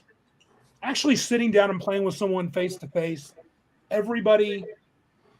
I couldn't say everybody. Most people can dial down their personal bias or even their conviction of their rage. And it would be interesting if we could. Is it worth our time to try to pull a handful and let them be a part, or do you think it's more? I used to use the word dangerous, or they become. We lead the way by example. We play, we show, and we show that we're not, complete dickheads, and maybe we'll convince a few that, hey, maybe they're not so bad. That's what you do. That's the only thing you do. That's what I was going to say. So what you're going to do is, there's two types of people in this argument, on the opposing side of this argument that espouse all this crap. There's true believers, which they're the sociopaths that are never going to be convinced. Right. And then you have people that are going along because they believe that the majority of people think this way. Mm-hmm. What you have to do is you have to show them that the majority of people don't think this way. The majority of us are normal people. Look, they have to understand the average human interaction. You know how many times in an average human interaction you mention your politics, your sexuality, your gender, any of that nonsense? About zero. Because it doesn't matter. Right. When you run into somebody, if you're at church, you're at the grocery store, you're at the bookstore, whatever, you run into a friend that you haven't seen in a while. Is the first thing you say, oh, how have you been oppressed lately? Or is it, hey, man, how was the vacation? Or, how was, the game last night or whatever? You don't talk to them about these massive social political issues. Heck, I don't do that with most of my friends. The friends I do that with are people that I know I can have those conversations with. Right. So I'm a mail carrier, a mailman, which is a weird word, by the way. Anyway, one of the folks on my route, he runs a store, or he works at a store, and we'll get into these real brief conversations. I think we're filling each other out as far as where we stand, that we can, be friends. So it can happen out there, but you got to be careful. And it's usually poo-pooed on. It's not great etiquette. So one of the things that shocks a lot of people when they interact with me on a political level is they find out that I share a lot of common ends with them. They don't understand that. I'll give you a good example. A lot of people are shocked to find out I believe we need to change drug sentencing law. You go to jail forever for small amounts of drugs? Hell no. No. Look, when you spend more time in jail for a half ounce of pot than you can for a rape, something wrong. There's something wrong. Right. And we should be fixing that. Right. It's pretty obvious when you look at the demographics of the incarcerated, and you find out that a very large percentage are black folks with minor drug charges. Mm-hmm. You got to wonder what's going on with that. Well, and I mean, there's things they don't understand. What do you mean you're conservative and you believe that? Well, yeah, but that's because I'm conservative doesn't mean that I don't have common sense about things that a lot of neocons are dumb enough to say stupid things about. My viewpoint on the death penalty is very antithetical to a lot of neocons. I got into a Twitter spat with Jack Posobiec over the death penalty because Jack Posobiec was like ready to march a kid that there were questions whether or not he was even guilty to the death chamber, strap him down and kill him. And I was like, you can't kill somebody if there's any questions. Right. Because there's no coming back from that. You can't come back about, oops, he was innocent the whole time. I guess we're just going to revive him. Too late. There's a whole group of folks. There's no reasonable questions. There's a lot of folks that work very hard and often end up having not post-mortem. What's the other word for after you've died? But posthumous clearing of people's names because, hey, Victor, hey, thank you for mentioning the basic expert. We communicated on Twitter, and I want to talk to Randy about that. We may make an appearance over on the basic expert. John's a good guy, so if you guys do that, I think you'll be very pleased. So yeah, I lost my track of thought. Thank you, Victor.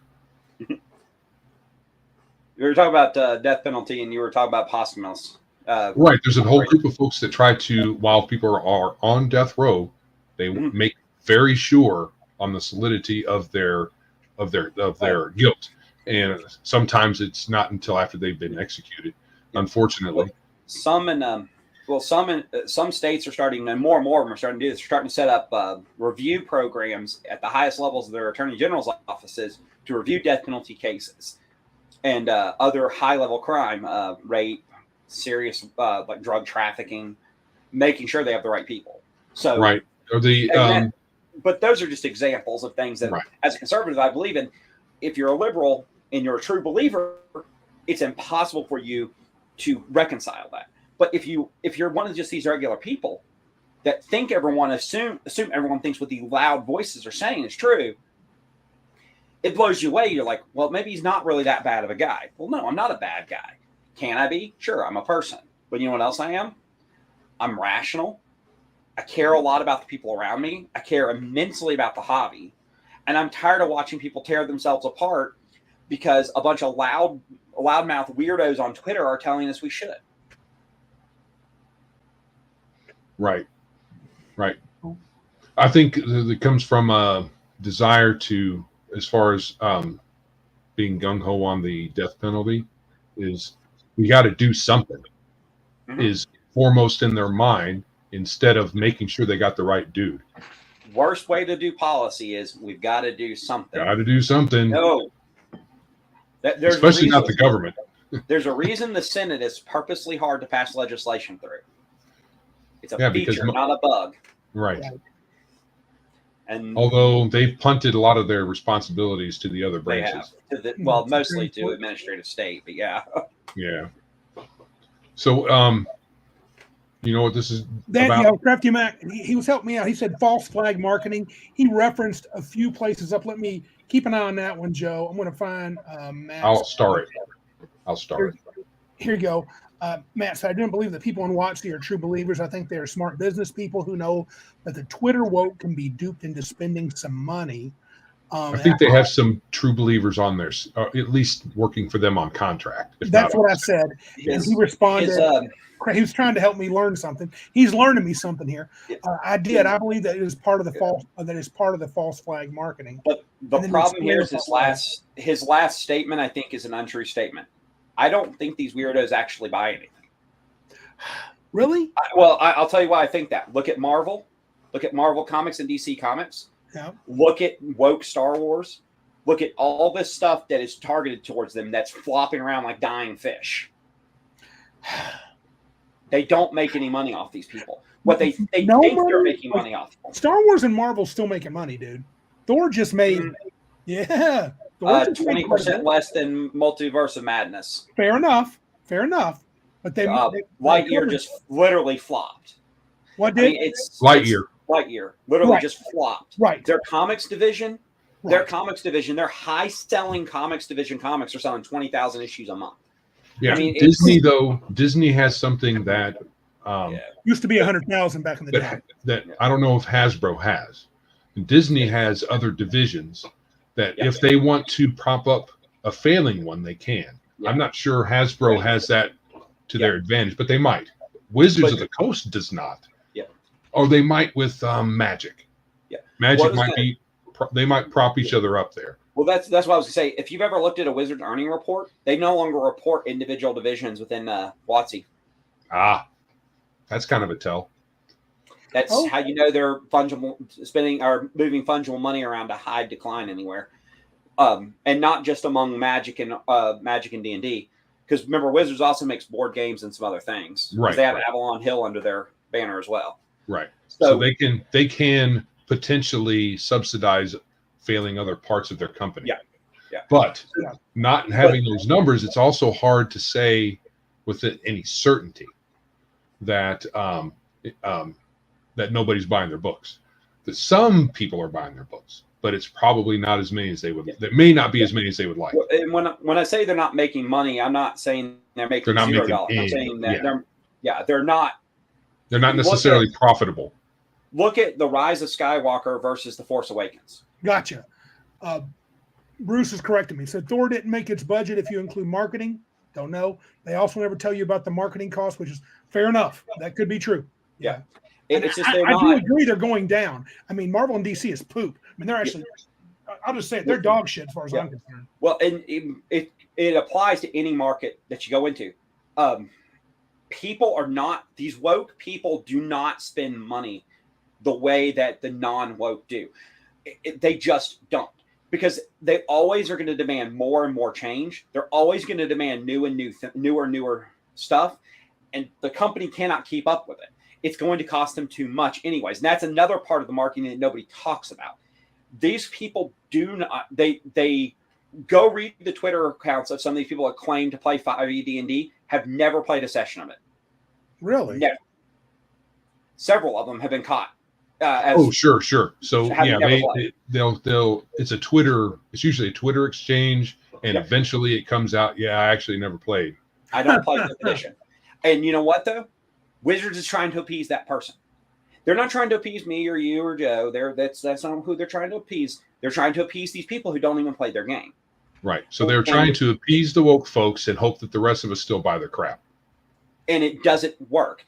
5th edition has coasted on the nostalgia that they originated it with for a while. But I think what you're seeing, and I think you're going to see this as things like Stranger Things goes off the air, and more of these shows that kind of made D&D cool. Big Bang Theory is a good example. Right.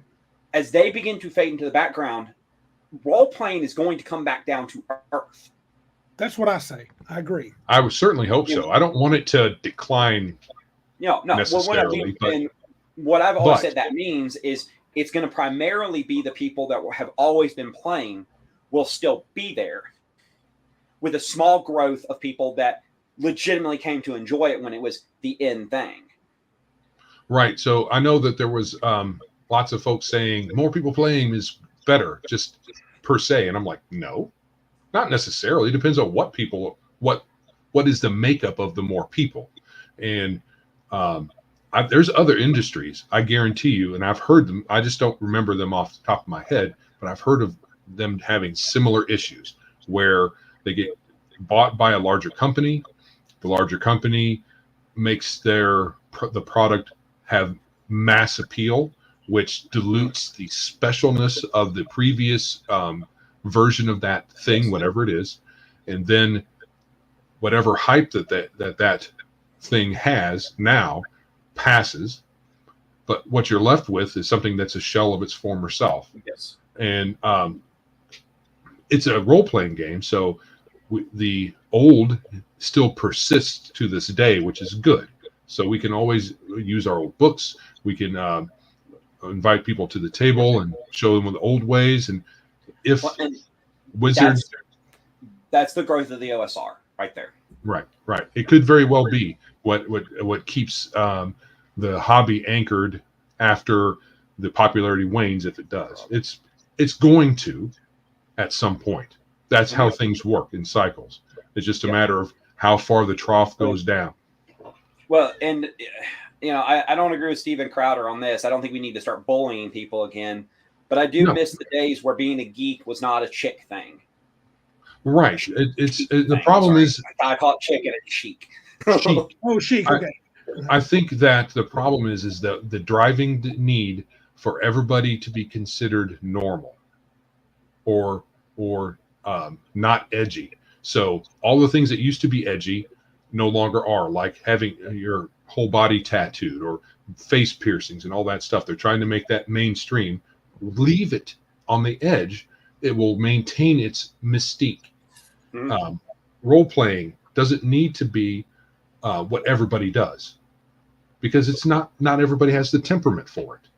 So let it be for the folks that like it, and it will maintain its specialness. Mystique is probably going a little far, a little hyperbolic, but that's the problem with, and that's what everybody is wanting to do with all of the different gender identities, and they don't want to accept that it's not normal.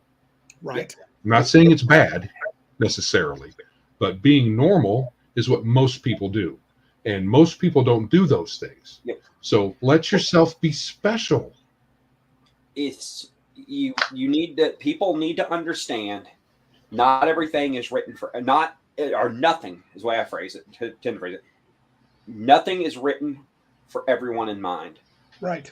I read Monster Hunter International by Larry Correia pretty religiously. I love those books. The last one pissed me off because he left it on a cliffhanger, and I'm ready to choke him for it. Because he's like, you're not going to get the next one until 2024. I'm going to beat you, Larry. Beat you senseless, Monster Hunter 45. Everyone go harass him about getting that book out faster. Say that again? No. You don't tell Larry Correia to write faster. You do not. That guarantees you something else. Because I want the finish of that book. Dang it. So they have a podcast called, him and a friend of his has a podcast. Yeah, called Writer's Dojo. And that little, I can't remember precisely what the whole spiel is, but he has a following, and they know that if people bug him about writing, he does something else. I don't remember what it is. He's not a dick about it, but it's kind of it's a running joke, and I just can't remember it. I'm of course joking about it because he will get us the book. He's proven that he's going to. He writes 2 books a year. Yeah, well, and he's already said his next. He's finishing, like right now, I think the book he's working on is he's finishing up Son of the Black, not the Black Sword. He's got a series he's finishing right now. Then he's got another book or 2 in between, and then he's going to write the next Monster Hunter book. So, which, I mean, Jim Butcher has been promising us for what, 2 years now, or just over 2 years almost now, that we're getting the book after Battleground, and we still haven't seen it yet. Has it been 2 years already? 2 years since Battlegrounds? 2020 into 20. It was August 2020. I've not read Battlegrounds yet. I've not read either one of them. Oh, so good. I will say this, your geek card, dude. Okay, turn it over. And by the way, when you do finally get around to reading Battleground, you're going to get halfway through that book, and I promise you there's a scene where you're going to pick the book up, you're going to throw it across your house. Okay. Because it is depressing and it is anger-inducing, but it is really good. Which one? Battleground, halfway through Battleground. I'm not going to mention who. Oh, yeah. I think you know what scene I'm thinking of. So. Yeah. So I want to call attention to. We all know why men are supporting Satine. I just asked a question on that. Was she a porn star once? I don't think was. Oh, she is. She might have retired, but she was definitely for sure was one at one point. Okay, if you like slender, slightly pretty women, I guess. When she's all dolled up, she looks all right, I guess. Correct me if I'm wrong. Satine was in that group with Zach S. and all them too, wasn't she? It sounds familiar, but I'm not sure. Well, I hate to say this, but Zach S., to this day, I'm starting to doubt the story about him abusing that girl, because to this day, there's still been no evidence pro-offered to prove it. Right. And it's been 3 years. I mean, he might be a complete dickhead. Oh, he's a social justice piece of trash. Sure, but if they had proof, they would have shown it. The problem, though, if he didn't abuse that girl, he doesn't deserve the stigma of it. Yeah. Right. So the problem is with abuse like that, it can be hard to produce evidence, especially years after the fact. And if you don't immediately run to the police and have pictures taken of injuries and whatnot after the fact, I mean, I'm not saying people shouldn't, but it's difficult to prove. Yeah, it can be difficult to prove.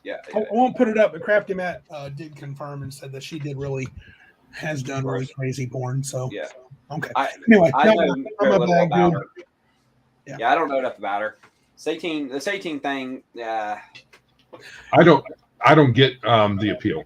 The other thing is there was some involvement with that castle thing that they had, and the one Venger, this whole big Venger and thing, and I read a couple articles and found out that they have some kind of cruise, some kind of fantasy cruise that she's involved in. It's probably all sexed up there too. So, who knows?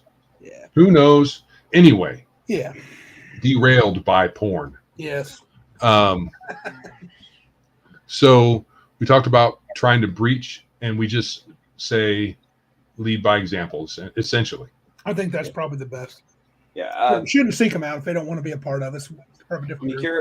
Mercurial saying that apparently there's an apology from one guy on RPGNet after he lost a lawsuit, but they had to pull it down there. I must have missed that. So again, if you could find me on Twitter, at Legacy Jamming, I'd be happy to take a look at anything you have on that, because I don't remember that. Everything with that happened within like a 6-month span, including Radji throwing him under the bus a little bit. Right. So, and actually, I do own a copy of the book. Zach had nothing to do with this book. Oh, okay. Which, tell me that's not a little on the nose trolling. Well, the problem with some of these folks on the left is they're very pro-sex worker, and you say anything to the contrary, and they want to get their hackles all up. And I'm in the sex work isn't work category myself. Yep. You want to do it, that's fine. I'm not saying we should stop people. We shouldn't, but we shouldn't promote it as a viable work, a profession, because you're not going. If you have a little daughter, you're not going to like the day when she says, "Hey, Daddy, you know what I want to do when I grow up? I want to have sex with strange men for a living." Yeah. I mean, you don't want your little girl to tell you that ever. You don't even want your adult child to tell you that. I don't care who you are. Yeah, like I said, the Satine thing, I don't know enough about it. If I'm not mistaken, wasn't she at one point also connected to Matt Mercer? I don't remember offhand. That's outside of my wheelhouse. I don't know what they're up to. Yeah, if somebody can remind me of that. I can't remember if she was ever connected to him. But Grim Jim is also a leftist who masquerades as a moderate. So that's not saying much. I don't know. Okay, I see what you're saying by moderate, but I would never consider him a moderate, especially with some of his positions online. He called folks who didn't get the vaccine psychopaths. So that's what I'm saying. He pretends that he's a moderate, but he's a leftist. He's absolutely he is. Yeah. And Bruce and Crafty are absolutely correct too on this 18 thing. The Jessica Price thing wasn't priceless, no pun intended, because Jessica Price, she was working for Arena. She went from video game design over to Paizo, was treating customers like crap in such a way that even Paizo couldn't handle it. Paizo fired her. And then she went to ArenaNet, did the same thing, and ArenaNet had to fire her for the same exact reason. Jessica Price not her fault. Herself. It's not her fault. Because men are just so sexist. Yeah. No, you're just a piece of trash who likes to pick fights. It's the patriarchy. Yeah, pretty much. As if that can be used at all right now. Yeah. As a cudgel of any kind. I mean, it's really dumb. Yeah, that's funny, Legion, by the way. That's hilarious. This one? Yeah. Apparently Legion of Myth played GW2. Guild Wars 2. Okay, Guild of Wars 2 and streamed it for 2 weeks because ArenaNet fired her. I wish my computer was good enough that I could play a modern game and stream it, or just play it. And my computer's too old. Wow, gee, I have this. I bought a Meta PC about 4 months ago, and I play Final Fantasy VI Remaster on it. Meta PC? It's a veteran-owned custom PC company. Oh, that'd be Meta PC. I'm gonna write that down. And they actually have payment plans on it. You can actually put them on 2-year payment plans too. They're expensive. They're about $1,000 a piece, $1,000, $2,000 a piece. Well, depending on what it can do, that may not be a bad. That's if someone else is building it for you, and then it's a good computer. Think, I'm paying about $60 a month for over the course of 2 years to pay mine off. So that's cool. Yeah. Anyway, so we're bashing the left a lot here. Yep. In the well, we've taken our shots to the right when we talk about but in our niche hobby, the right really there's no big deal. Well, because they burned themselves out in 1994 when they sentenced Damien Eccles to death for a crime he didn't commit. Right. So, are we wanting to get to segment 2? Or how about we do this? Yeah. Subscribe, folks. Subscribe to us. Subscribe to Legacy Gaming, Game Mastering. If you haven't already, I might be beating a dead horse into the dirt at this point, considering who's here. But I'm going to say it anyway. Subscribe. Oh, on the subject of subscribing, we have a contest that needs to be resurrected. It's been a while since we said anything about it. I mentioned something on Twitter the other day, and I did not have a chance to get the pictures on my PC, so I can't show them right now. But we'll just mention the names of the games. Anyway, we have a subscriber run or drive, and we're trying to get our subscriber numbers up if we can. We have we passed the next milestone, which was 250 subscribers. We are at, refreshing 260. We are at 260 subscribers, which is great. Thank you everybody who are new subscribers. I really appreciate that. So we have a giveaway we're going to do because we're going to celebrate 250. And Randy has a few games there if you want to talk about them, and then I will add a little bit after that. You're muted, buddy. Crap. Okay. So you're owed. So anyway, the games we're going to offer up, whoever gets selected they'll get a choice. I picked Rackham Vale, which is. Let me do this. Hold on. Let me see if I can make your head bigger. Oh, that's almost impossible, dude. That was I misspoke. Make Joe's head bigger. Let's see. Can I do this? There you go. There we go. Rackham Vale, fantasy adventure from the art of Arthur Rackham. It's a OSE connected sort of setting. It's got some pretty cool art. It's not. I thought I would like it because it reminds me more of Tony DiTerlizzi stuff. And I do like the art. The game's pretty whimsical, kind of fairy stuff, but it's got some dark edges. So if you're into OSE or more old school games, Rackham Vale is a good setting if you're into the Fae stuff.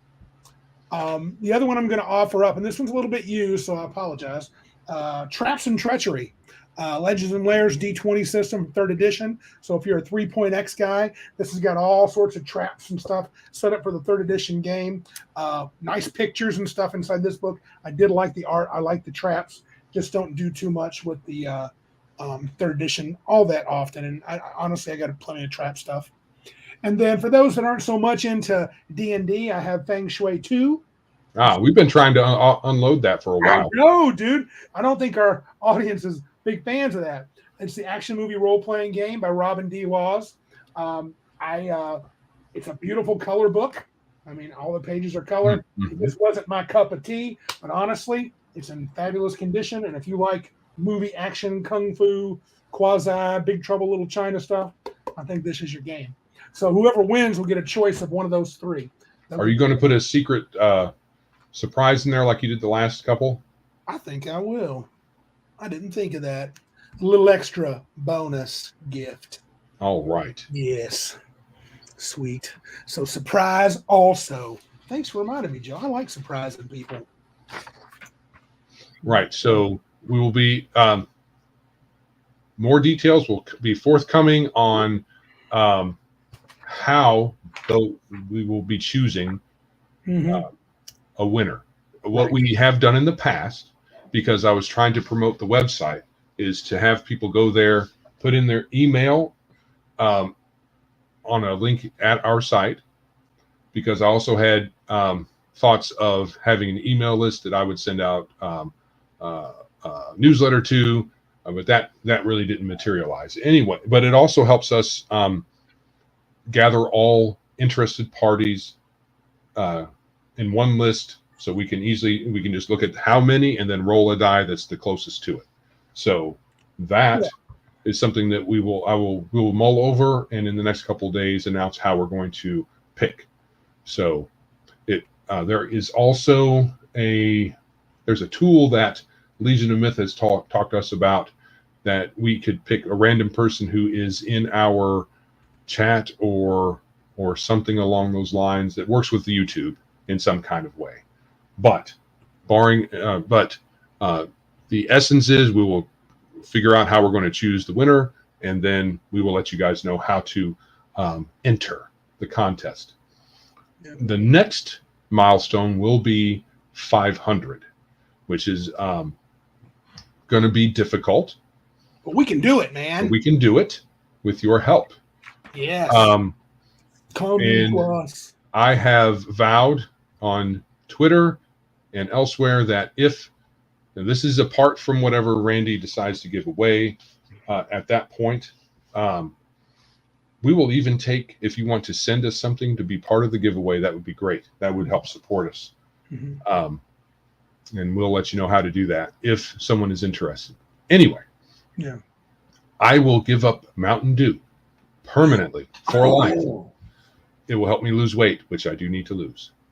But if we get to 500, I will do that. And I will give up food.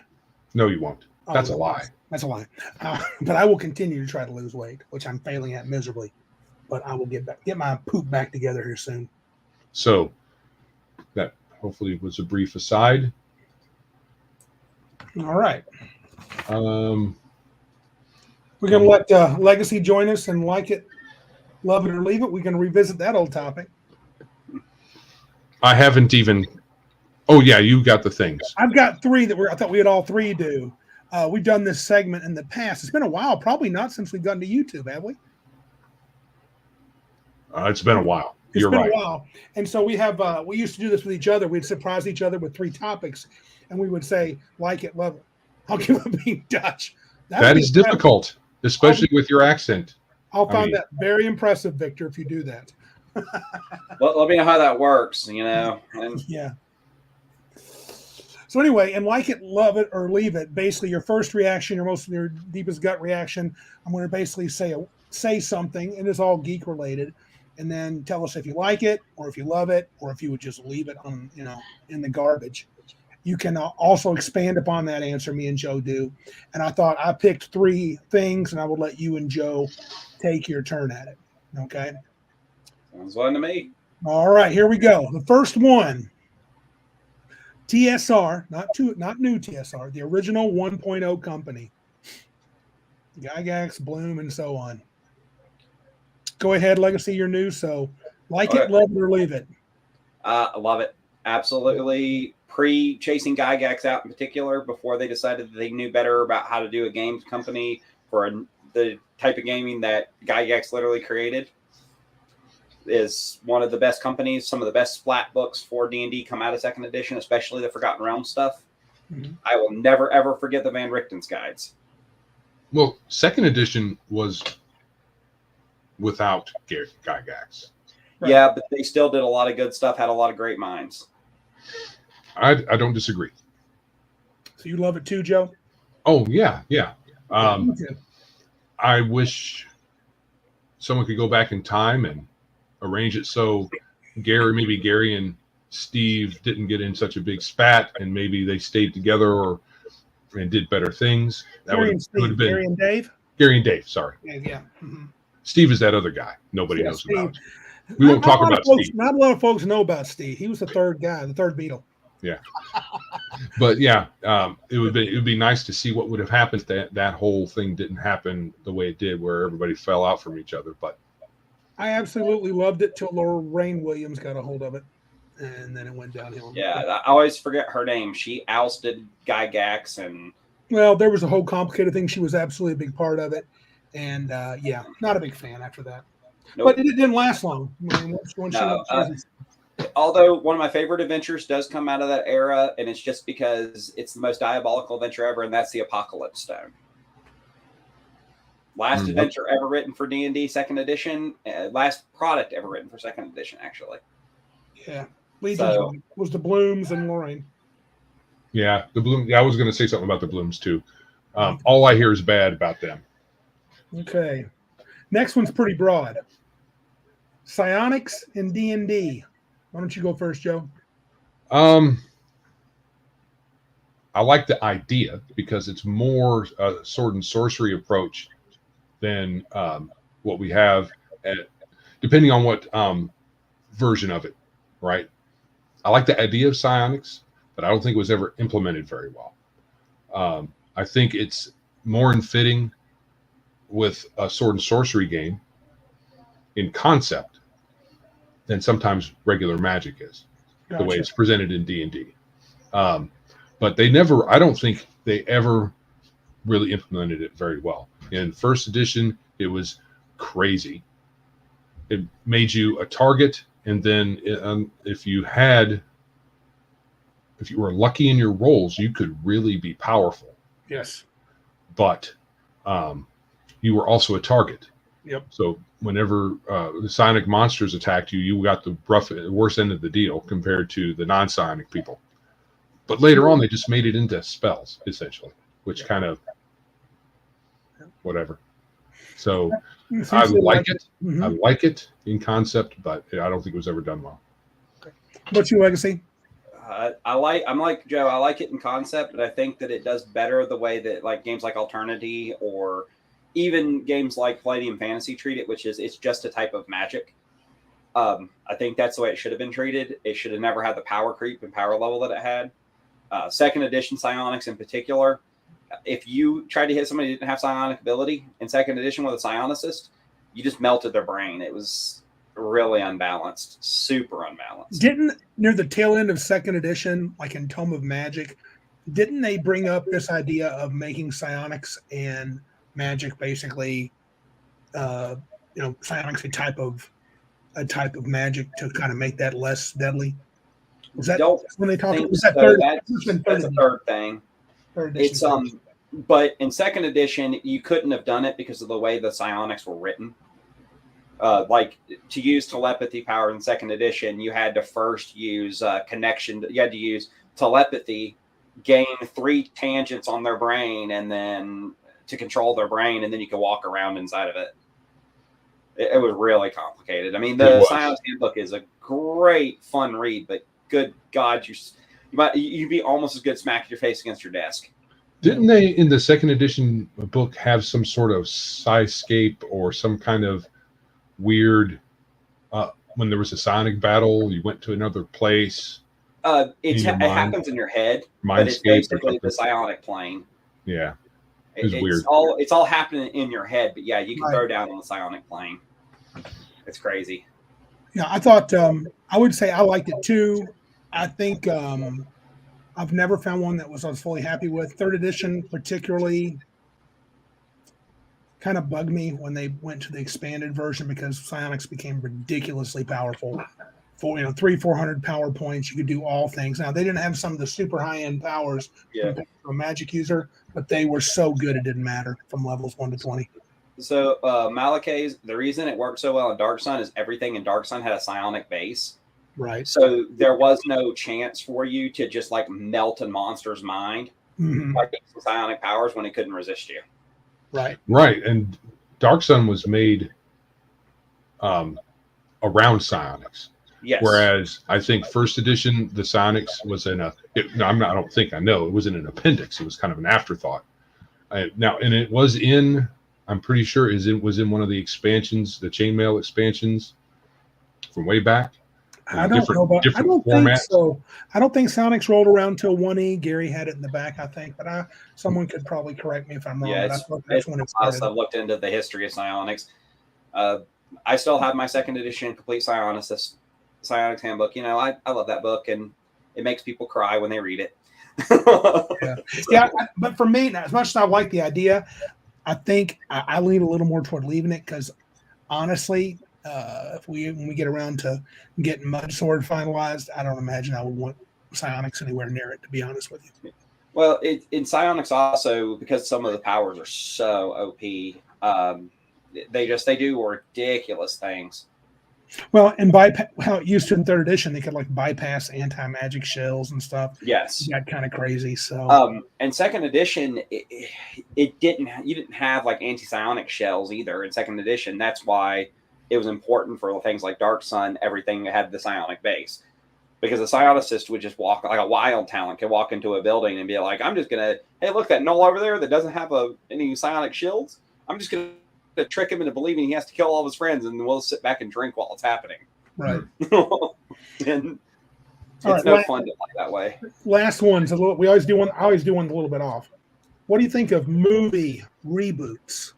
Legacy reboots. Leave them. Stop remaking classics. Yeah, I think we're probably all in agreement there. The only remakes they should be making are movies that are classics that people have forgotten about, that should be remade into modern cinema to reinvigorate them. I would pay good money if somebody who could handle it right would remake Arsenic and Old Lace with the right people. Although I don't think you're ever going to have anyone with the glorious, great comedic timing of Cary Grant. But, that's a great movie, and everyone should see it at least once. And the number of people who've never even heard of it because they're under 20. Mm-hmm. It's not my fault it was made in 1947. Right. I don't know that it has too much about it that is indicative of the times. Yep. So I think anybody who watches it now it'll still, if they have a sense of humor, will still like it. Yeah. Have a good sense of humor. I don't know if you can get somebody who looks enough like Teddy Roosevelt to play the cousin. It's possible. It's possible. I'm sure they could find somebody. Movie reboots for me. Yeah. Only if it was terrible and good at the same time. Right? So you had bad movies that you're like, I wish they would redo that. They could make it so much better. Nowadays, because the concept was good, but maybe you had some hamming up actors and you had awful special effects and stuff like that. I don't know that there's too many like that, but that would be the only reboot I would want. Not just because special effects all of a sudden are better now and it doesn't look as good as it used to. Not because of that. No. I mean, there could be where you could delete a few things from it, and it would be an actual good movie. Like say Krull. Yeah, I like Krull. Yeah. You had a couple of good actors in it, had crappy special effects, and a few cringy scenes. Right. It's not important to remake it, but I think someone could remake it and it'd be way better now. But barring movies like that, pick something new and make it. Don't reboot everything. And they're only doing it because they can't think of anything new because they fired everybody. The only people that are in charge now are the blue-haired idiots. And okay, so Victor wins this argument because all he has to do is remind us of the 2000s Planet of the Apes reboot. And he automatically ends that conversation right then and there because that movie was god-awful. Yeah, I haven't Mark seen Wahlberg him. is not Charlton Heston. That's it. No. I think he's an okay actor. He is, but he's not Charlton Heston. No. Martin says at me, Dog Soldiers. I love that movie. If it had had really kick-ass special effects, it would have been next level, I think. Yeah, maybe. Maybe. You know, It's been a long time. You know what makes me sad is they choose great movies to remake, like you need to remake them. And we were talking about this on Twitter about a month and a half ago. We were talking about Critical Drinker had recommended watching the original 12 Angry Men. Mm-hmm. And I was talking about the reboot. And a bunch of people, they're like, there's a reboot. I was like, yeah, but it's not as nearly as good as the original. It's not a bad film. Mm-hmm. Courtney B. Vance does an amazing job in that movie. But it's not Henry Fonda. Right. It's not that original. Oh, holy crap. That was a very close lightning strike. So reboots. I'm just, I'm with Joe. If you can take a really terrible movie, like they tried to do it with Conan, and honestly, the Jason Momoa Conan on its own is not a bad movie. It's just not a great reboot. Right. Well, and they tried with, didn't they make a Cull? Yes. With Kevin Sorbo? Yes. Yeah. For Cull. And they misstepped on that one too. I mean, like Kevin Sorbo or not, he's not a good actor. He's okay. The rebooted Hercules movies that they've tried to do over the last couple of years, the retellings, some movies just should be left alone. Like if they ever tried to remake Jason and the Argonauts, I'm afraid there would have to be a lynching. That has too much charm. Yeah, they were a product of their time. Right. Yeah. All right. We ready to wrap? Yeah, this is what I agree with. The story is bad, but Momoa does a good Conan. Yeah, he does, and it was, as far as I was concerned, it was a good, bloody, fun time. It didn't have to have a good story. It was about him chopping people up with a sword. Who cares about the story? Right. Yeah. All right, so we talked about the contest already. The call-ins and emails. I meant to ask you about this before, but I forgot. Yeah, they need to find somebody a prettier Lilu this time, though. I agree, 100%. I never got why everybody was Gaga or what's her name. No. She's not pretty. No. Oh, she has her moments. I've seen a couple of pictures of her, and only a couple where she actually is pretty. The rest of the time, she was fairly hot in Resident Evil. You think so? Yeah, considering the rest of that movie looked like you could cut a roast on their face. Yeah. Didn't work for me. I mean, Rodriguez looked awful in that movie. Yeah, well,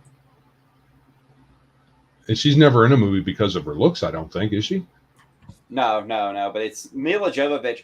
Somehow or another, she made looking like a man in the Joan of Arc movie. Right. There's that, and there's so many movies where she's not trying to be pretty, and she does a good job of not being pretty. Somehow though, she actually didn't look bad though when she was trying to play a man. I don't understand how that worked out. Anyway, call-ins and emails. Yes, we have a lot of them. Oh, can we do a show? Let's just try doing one standalone like that. Okay, I forgot to say something. Maybe next time we'll do a standalone. Sure. Hawk the Slayer, awful movie. No one should ever talk about it. It should be remade into something. I know for some people I have to turn in my geek card now because apparently there's a lot of people who like it, and I'm like, can you? You know what? Whatever. There are also people who didn't cry like little sissies at the scene where the horse dies in freaking shit in the swamp, and I can't think of the movie now because my brain just farted. Never-ending Story. Yes, thank you. I may have, but it's been so in long. The swamp, and I didn't cry at that. I was too tough for that. Full of shit. Never seen it. Never seen it. Never-ending Story. Nope. Yeah, it was too. It always when by the time it rolled around for us, it wasn't for us. I was too old. Yep. Yeah. So we're going to pass by call-ins and emails. Anybody out there who was jonesing to hear their call-in, sorry. We'll get to you guys. We'll get to you. I think I mentioned that at some point. You did, and I'd forgotten that. So yeah. Yeah. On me. So Steve Jackson, we've already mentioned that. Yes. Let's see. Have we posted this up? Oh, I got doing the wrong thing. Here we go. You going to show it? Let's see. Nope, that's wrong. Wrong. Joe is so wrong. Shut up, Venger. It's the wrong thing. Right. Well, the thing is that Venger video that you posted up here, it's less a kick at Steve Jackson and more of a commercial for his book, which is fine. Which is fine. But at first I thought he was saying, well, he doesn't want your money. Well, he didn't say that, did he? He insinuated pretty heavily. Oh, did he insinuate? Maybe I didn't read it closely. He made it pretty clear that if you don't agree with him, he's not interested in you at all. And if you agree with the Supreme Court, he all but said, if you agree with the Supreme Court, you're a white supremacist, you hate women, you're a Christo-fascist. I told you, it's unhinged, man. He is not all there. He didn't understand that it was basically saying it's not constitutional. It wasn't saying it was illegal or legal. It just said states get to decide. But he decided to punt on that. People have been told a big fat lie for 50 years. One, that the Supreme Court can bestow a right at all, and that Roe v. Wade bestowed that right. And you should love it. It's a right, and it's yours. That's a big lie that we've been told for 50 years, and it's now that it's really ingrained in society. So it feels like to a lot of these folks that their rights have been taken away. And when they don't understand how our government works, they have a schoolhouse rock understanding of how it works. For the most part, folks are not trained very well in how our system is supposed to work, even though it doesn't work very well in the way it's supposed to work. But at the very least, if we had like 4 hours, I could give an entire treatise on why substantive due process is complete BS. Well, Legion just said you should join them on the chill stream, and I've been meaning to watch that one. And I would love to have been a part of it. They gave him a civics lesson. Right. On the I would be happy to join. I'd be happy to join one of your chill streams, Legion, for sure. But can't do this week because I have a Friday that I'm going to regret doing. I got back-to-back doctor's appointments, and my doctor's appointments that I'm going to on Friday leave me absolutely exhausted by the end of them. So I'm dealing with some changes in doctors as well. So that's I got to deal with both dealing with my regular mental health stuff and dealing with my doctor retiring on me. So let's see. Make sure we can all see this well. Yeah. So I read it and I was trying to say it was. And Legion says he's got an open invite to you, so he's Max is pretty cool about getting folks on there that want to get on there. So just show up. Hey. Legion, if you're on Twitter, just find me on Twitter and hit me up in a message, and I'll be happy to. If you're not already following me, I'm not sure if you're following me on there or not. Just get me a message over the next couple of weeks, and like I said, I'd be happy to join in with you guys. Okay, so yeah, this is pretty. I don't know. Interesting is not the right word. Screed. It's a little deranged. He says he's threatened by the Supreme Court. No, he's not. No, he's not. No, he's not. Well, see, the thing is, people have gotten certain individuals have gotten other individuals jacked up, saying this means everything is rolling back, and you should be scared of stuff. And that's what he says here. And you know, it's just dumb. Right. Of course, he has to bring up Donald Trump, even though he doesn't. Well, he has something to do with it because he did get a lot of these folks into their judge positions. So, of course, it's his fault. Right. Because no other president's ever done anything like that. And because no other president has ever nominated Supreme Court justices. What an idiot. Yeah, and none of them have packed the court with their people. I mean, except for the last how many decades has it been a Democrat-led court? It's a good thing I've never bought any Steve Jackson crap. Joe likes Munchkin, but I don't like any of his crap. Never have. I can lament saying I have a bunch of GURP stuff that I have a bunch of Munchkin. It's okay if you like it. I'm just saying I didn't. Well, this is a good example of how you have to kind of separate the artist from the art a little bit, because his game is really good. GURPS is a pretty good game, pretty fun game, but I'm just not going to support him going forward. Right. Yeah, so I'm not sure where in here it implies I don't want your money, but he is saying that I don't. In this first paragraph, Yeah.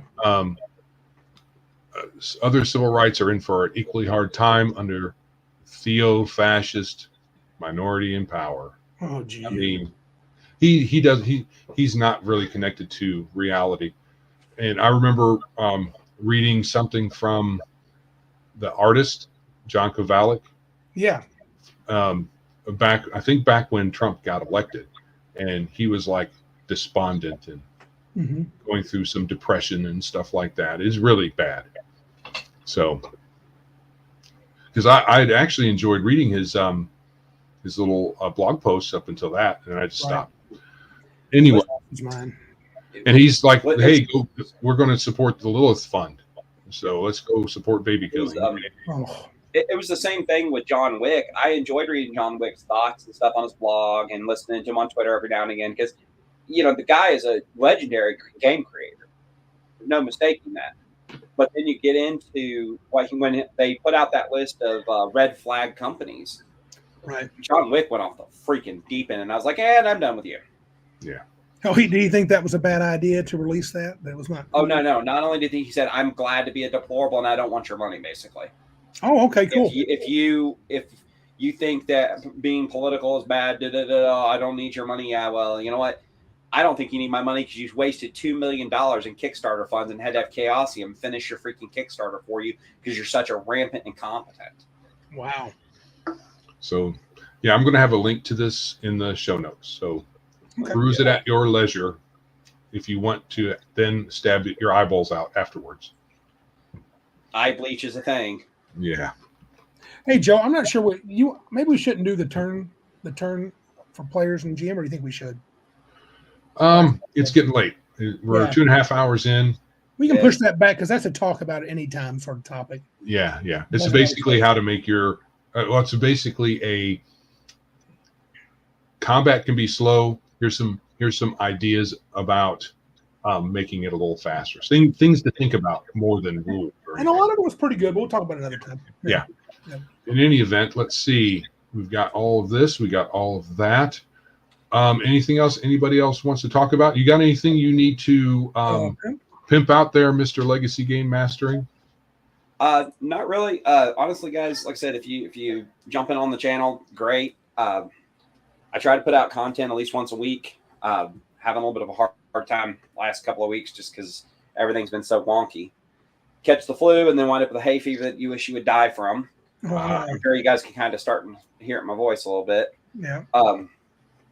It's just been a lot of fun over the last, I've had a lot of ups and downs over the last several years. I've currently, if you guys are not aware of this, if you do watch my videos, try to give them thumbs up. I hate asking for that, but there is somebody who is running, at least one person who's running an active bot on my channel.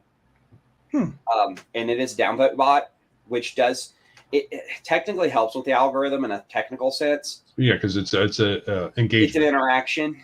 Yeah. But guys, I want to know that people actually like my content, not just somebody botting it down. Right.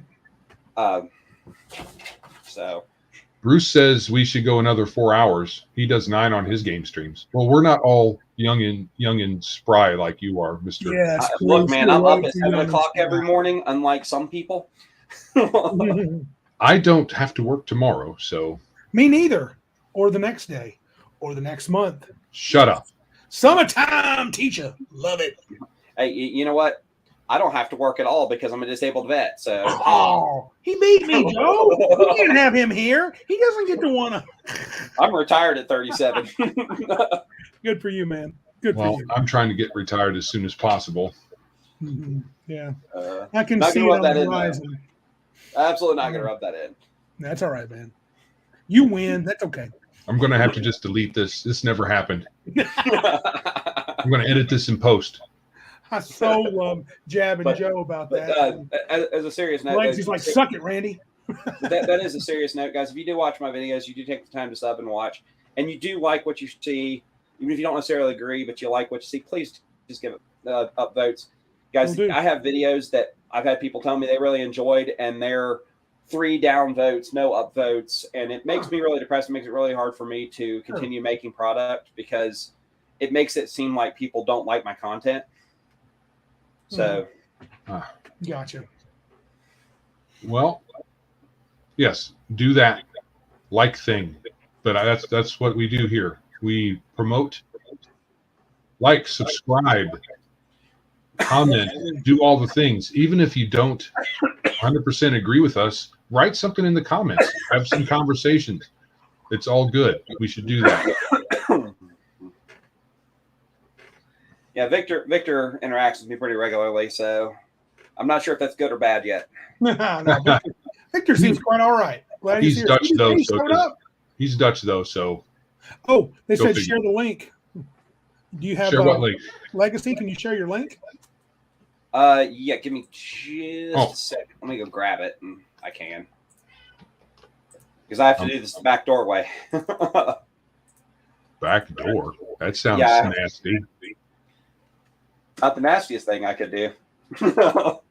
Here, I've got your channel up. And I dropped it in the chat. You already did? Okay. Yeah.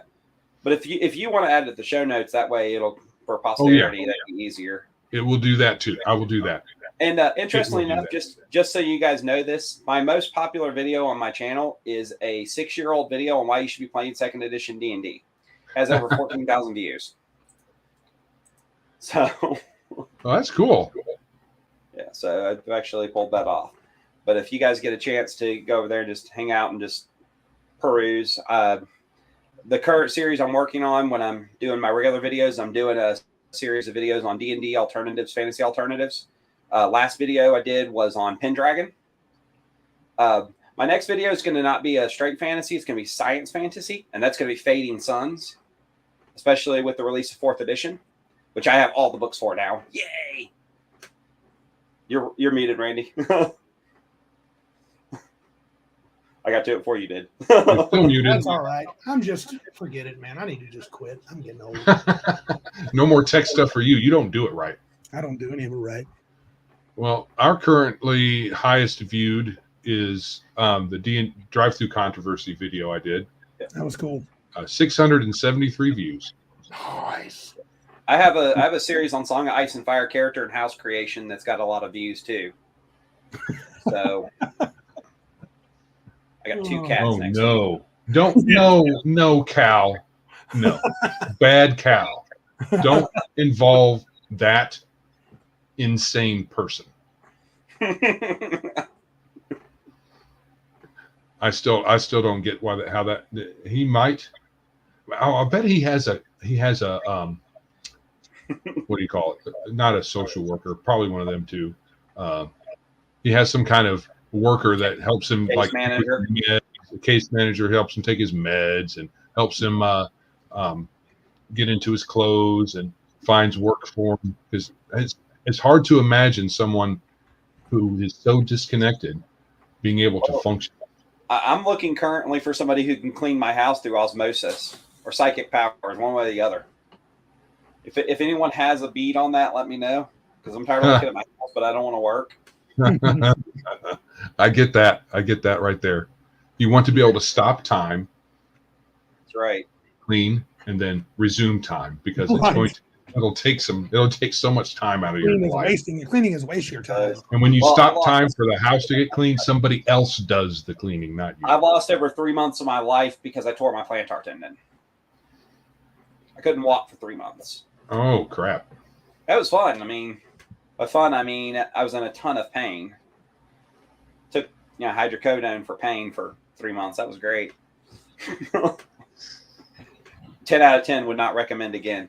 That is just not something I recommend for normal people. But either way, no tearing of tendons. All right. So, anything else we want to talk about before we start off?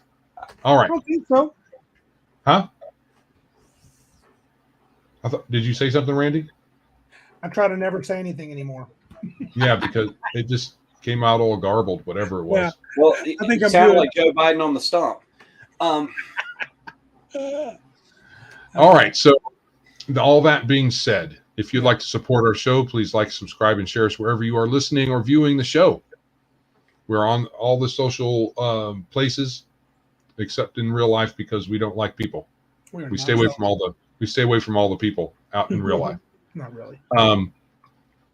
No, not really. If you would like to support us in a more substantial way, you could go to paypal.me/biggestgeekus and throw us some love that way. That'll help us get our drive-through RPG contender further down the road. So what you did there? Yeah. Smooth. Yeah, smooth. We also have a Streamlabs, and I did not put that up the entire freaking. Oh, your cool new flashy thing? Yeah. Oh yeah. I could have had that running the whole time. We would have got tons of money. Tons. We could retire already. I mean, we've got all kinds of rich people in the comment section. Anyway, you can go to streamlabs.com/biggestgeekus/ biggestgeekus1, the number 1. I don't know how I let that happen, but now I can't change it. Anyway, streamlabs.com/biggestgeekus1/tip to give us just the tip. Mm-hmm. And we also will take donations out of Anchor because we still distribute our podcast audio through them. Yep. Anchor.fm/biggestgeekus. All proceeds will go to support, in some part, the effort to stick it to the man with the drive-through RPG man. Stick it. We're going to stick it to him. Yep. Something I told my wife today that I'm planning on potentially doing is putting up just a page to gather interest and figure out how many people would be willing to sign up and move their stuff over. It will be just a splash page with an email link and ways to support us financially, and maybe a contact form for suggestions or requests. And I'm going to try to come up with that if I do that in a few days. Gotcha. So, anything from you guys? Legion's going to need some help tomorrow night if you can do gatekeepers with him. Oh, you can be at my house for a little bit, though. Yeah, and he wants to talk about role playing in the role playing sense. First person. Yeah, the first person. Oh, you should definitely be there. Yeah, no, you love that. I'm not a first person speaker. Only accidentally. Sometimes I accidentally relapse into first person while role playing. Most of the time, it's third. This is not Joe actually on the stream. It's a third person version of Joe. Yes, third person version. It's a projected image from the astral plane. Yeah, and I know Legion disapproves of such activities at the game table, so he may not want me there. Anyway, find us on the web at biggestgeekspodcast.com.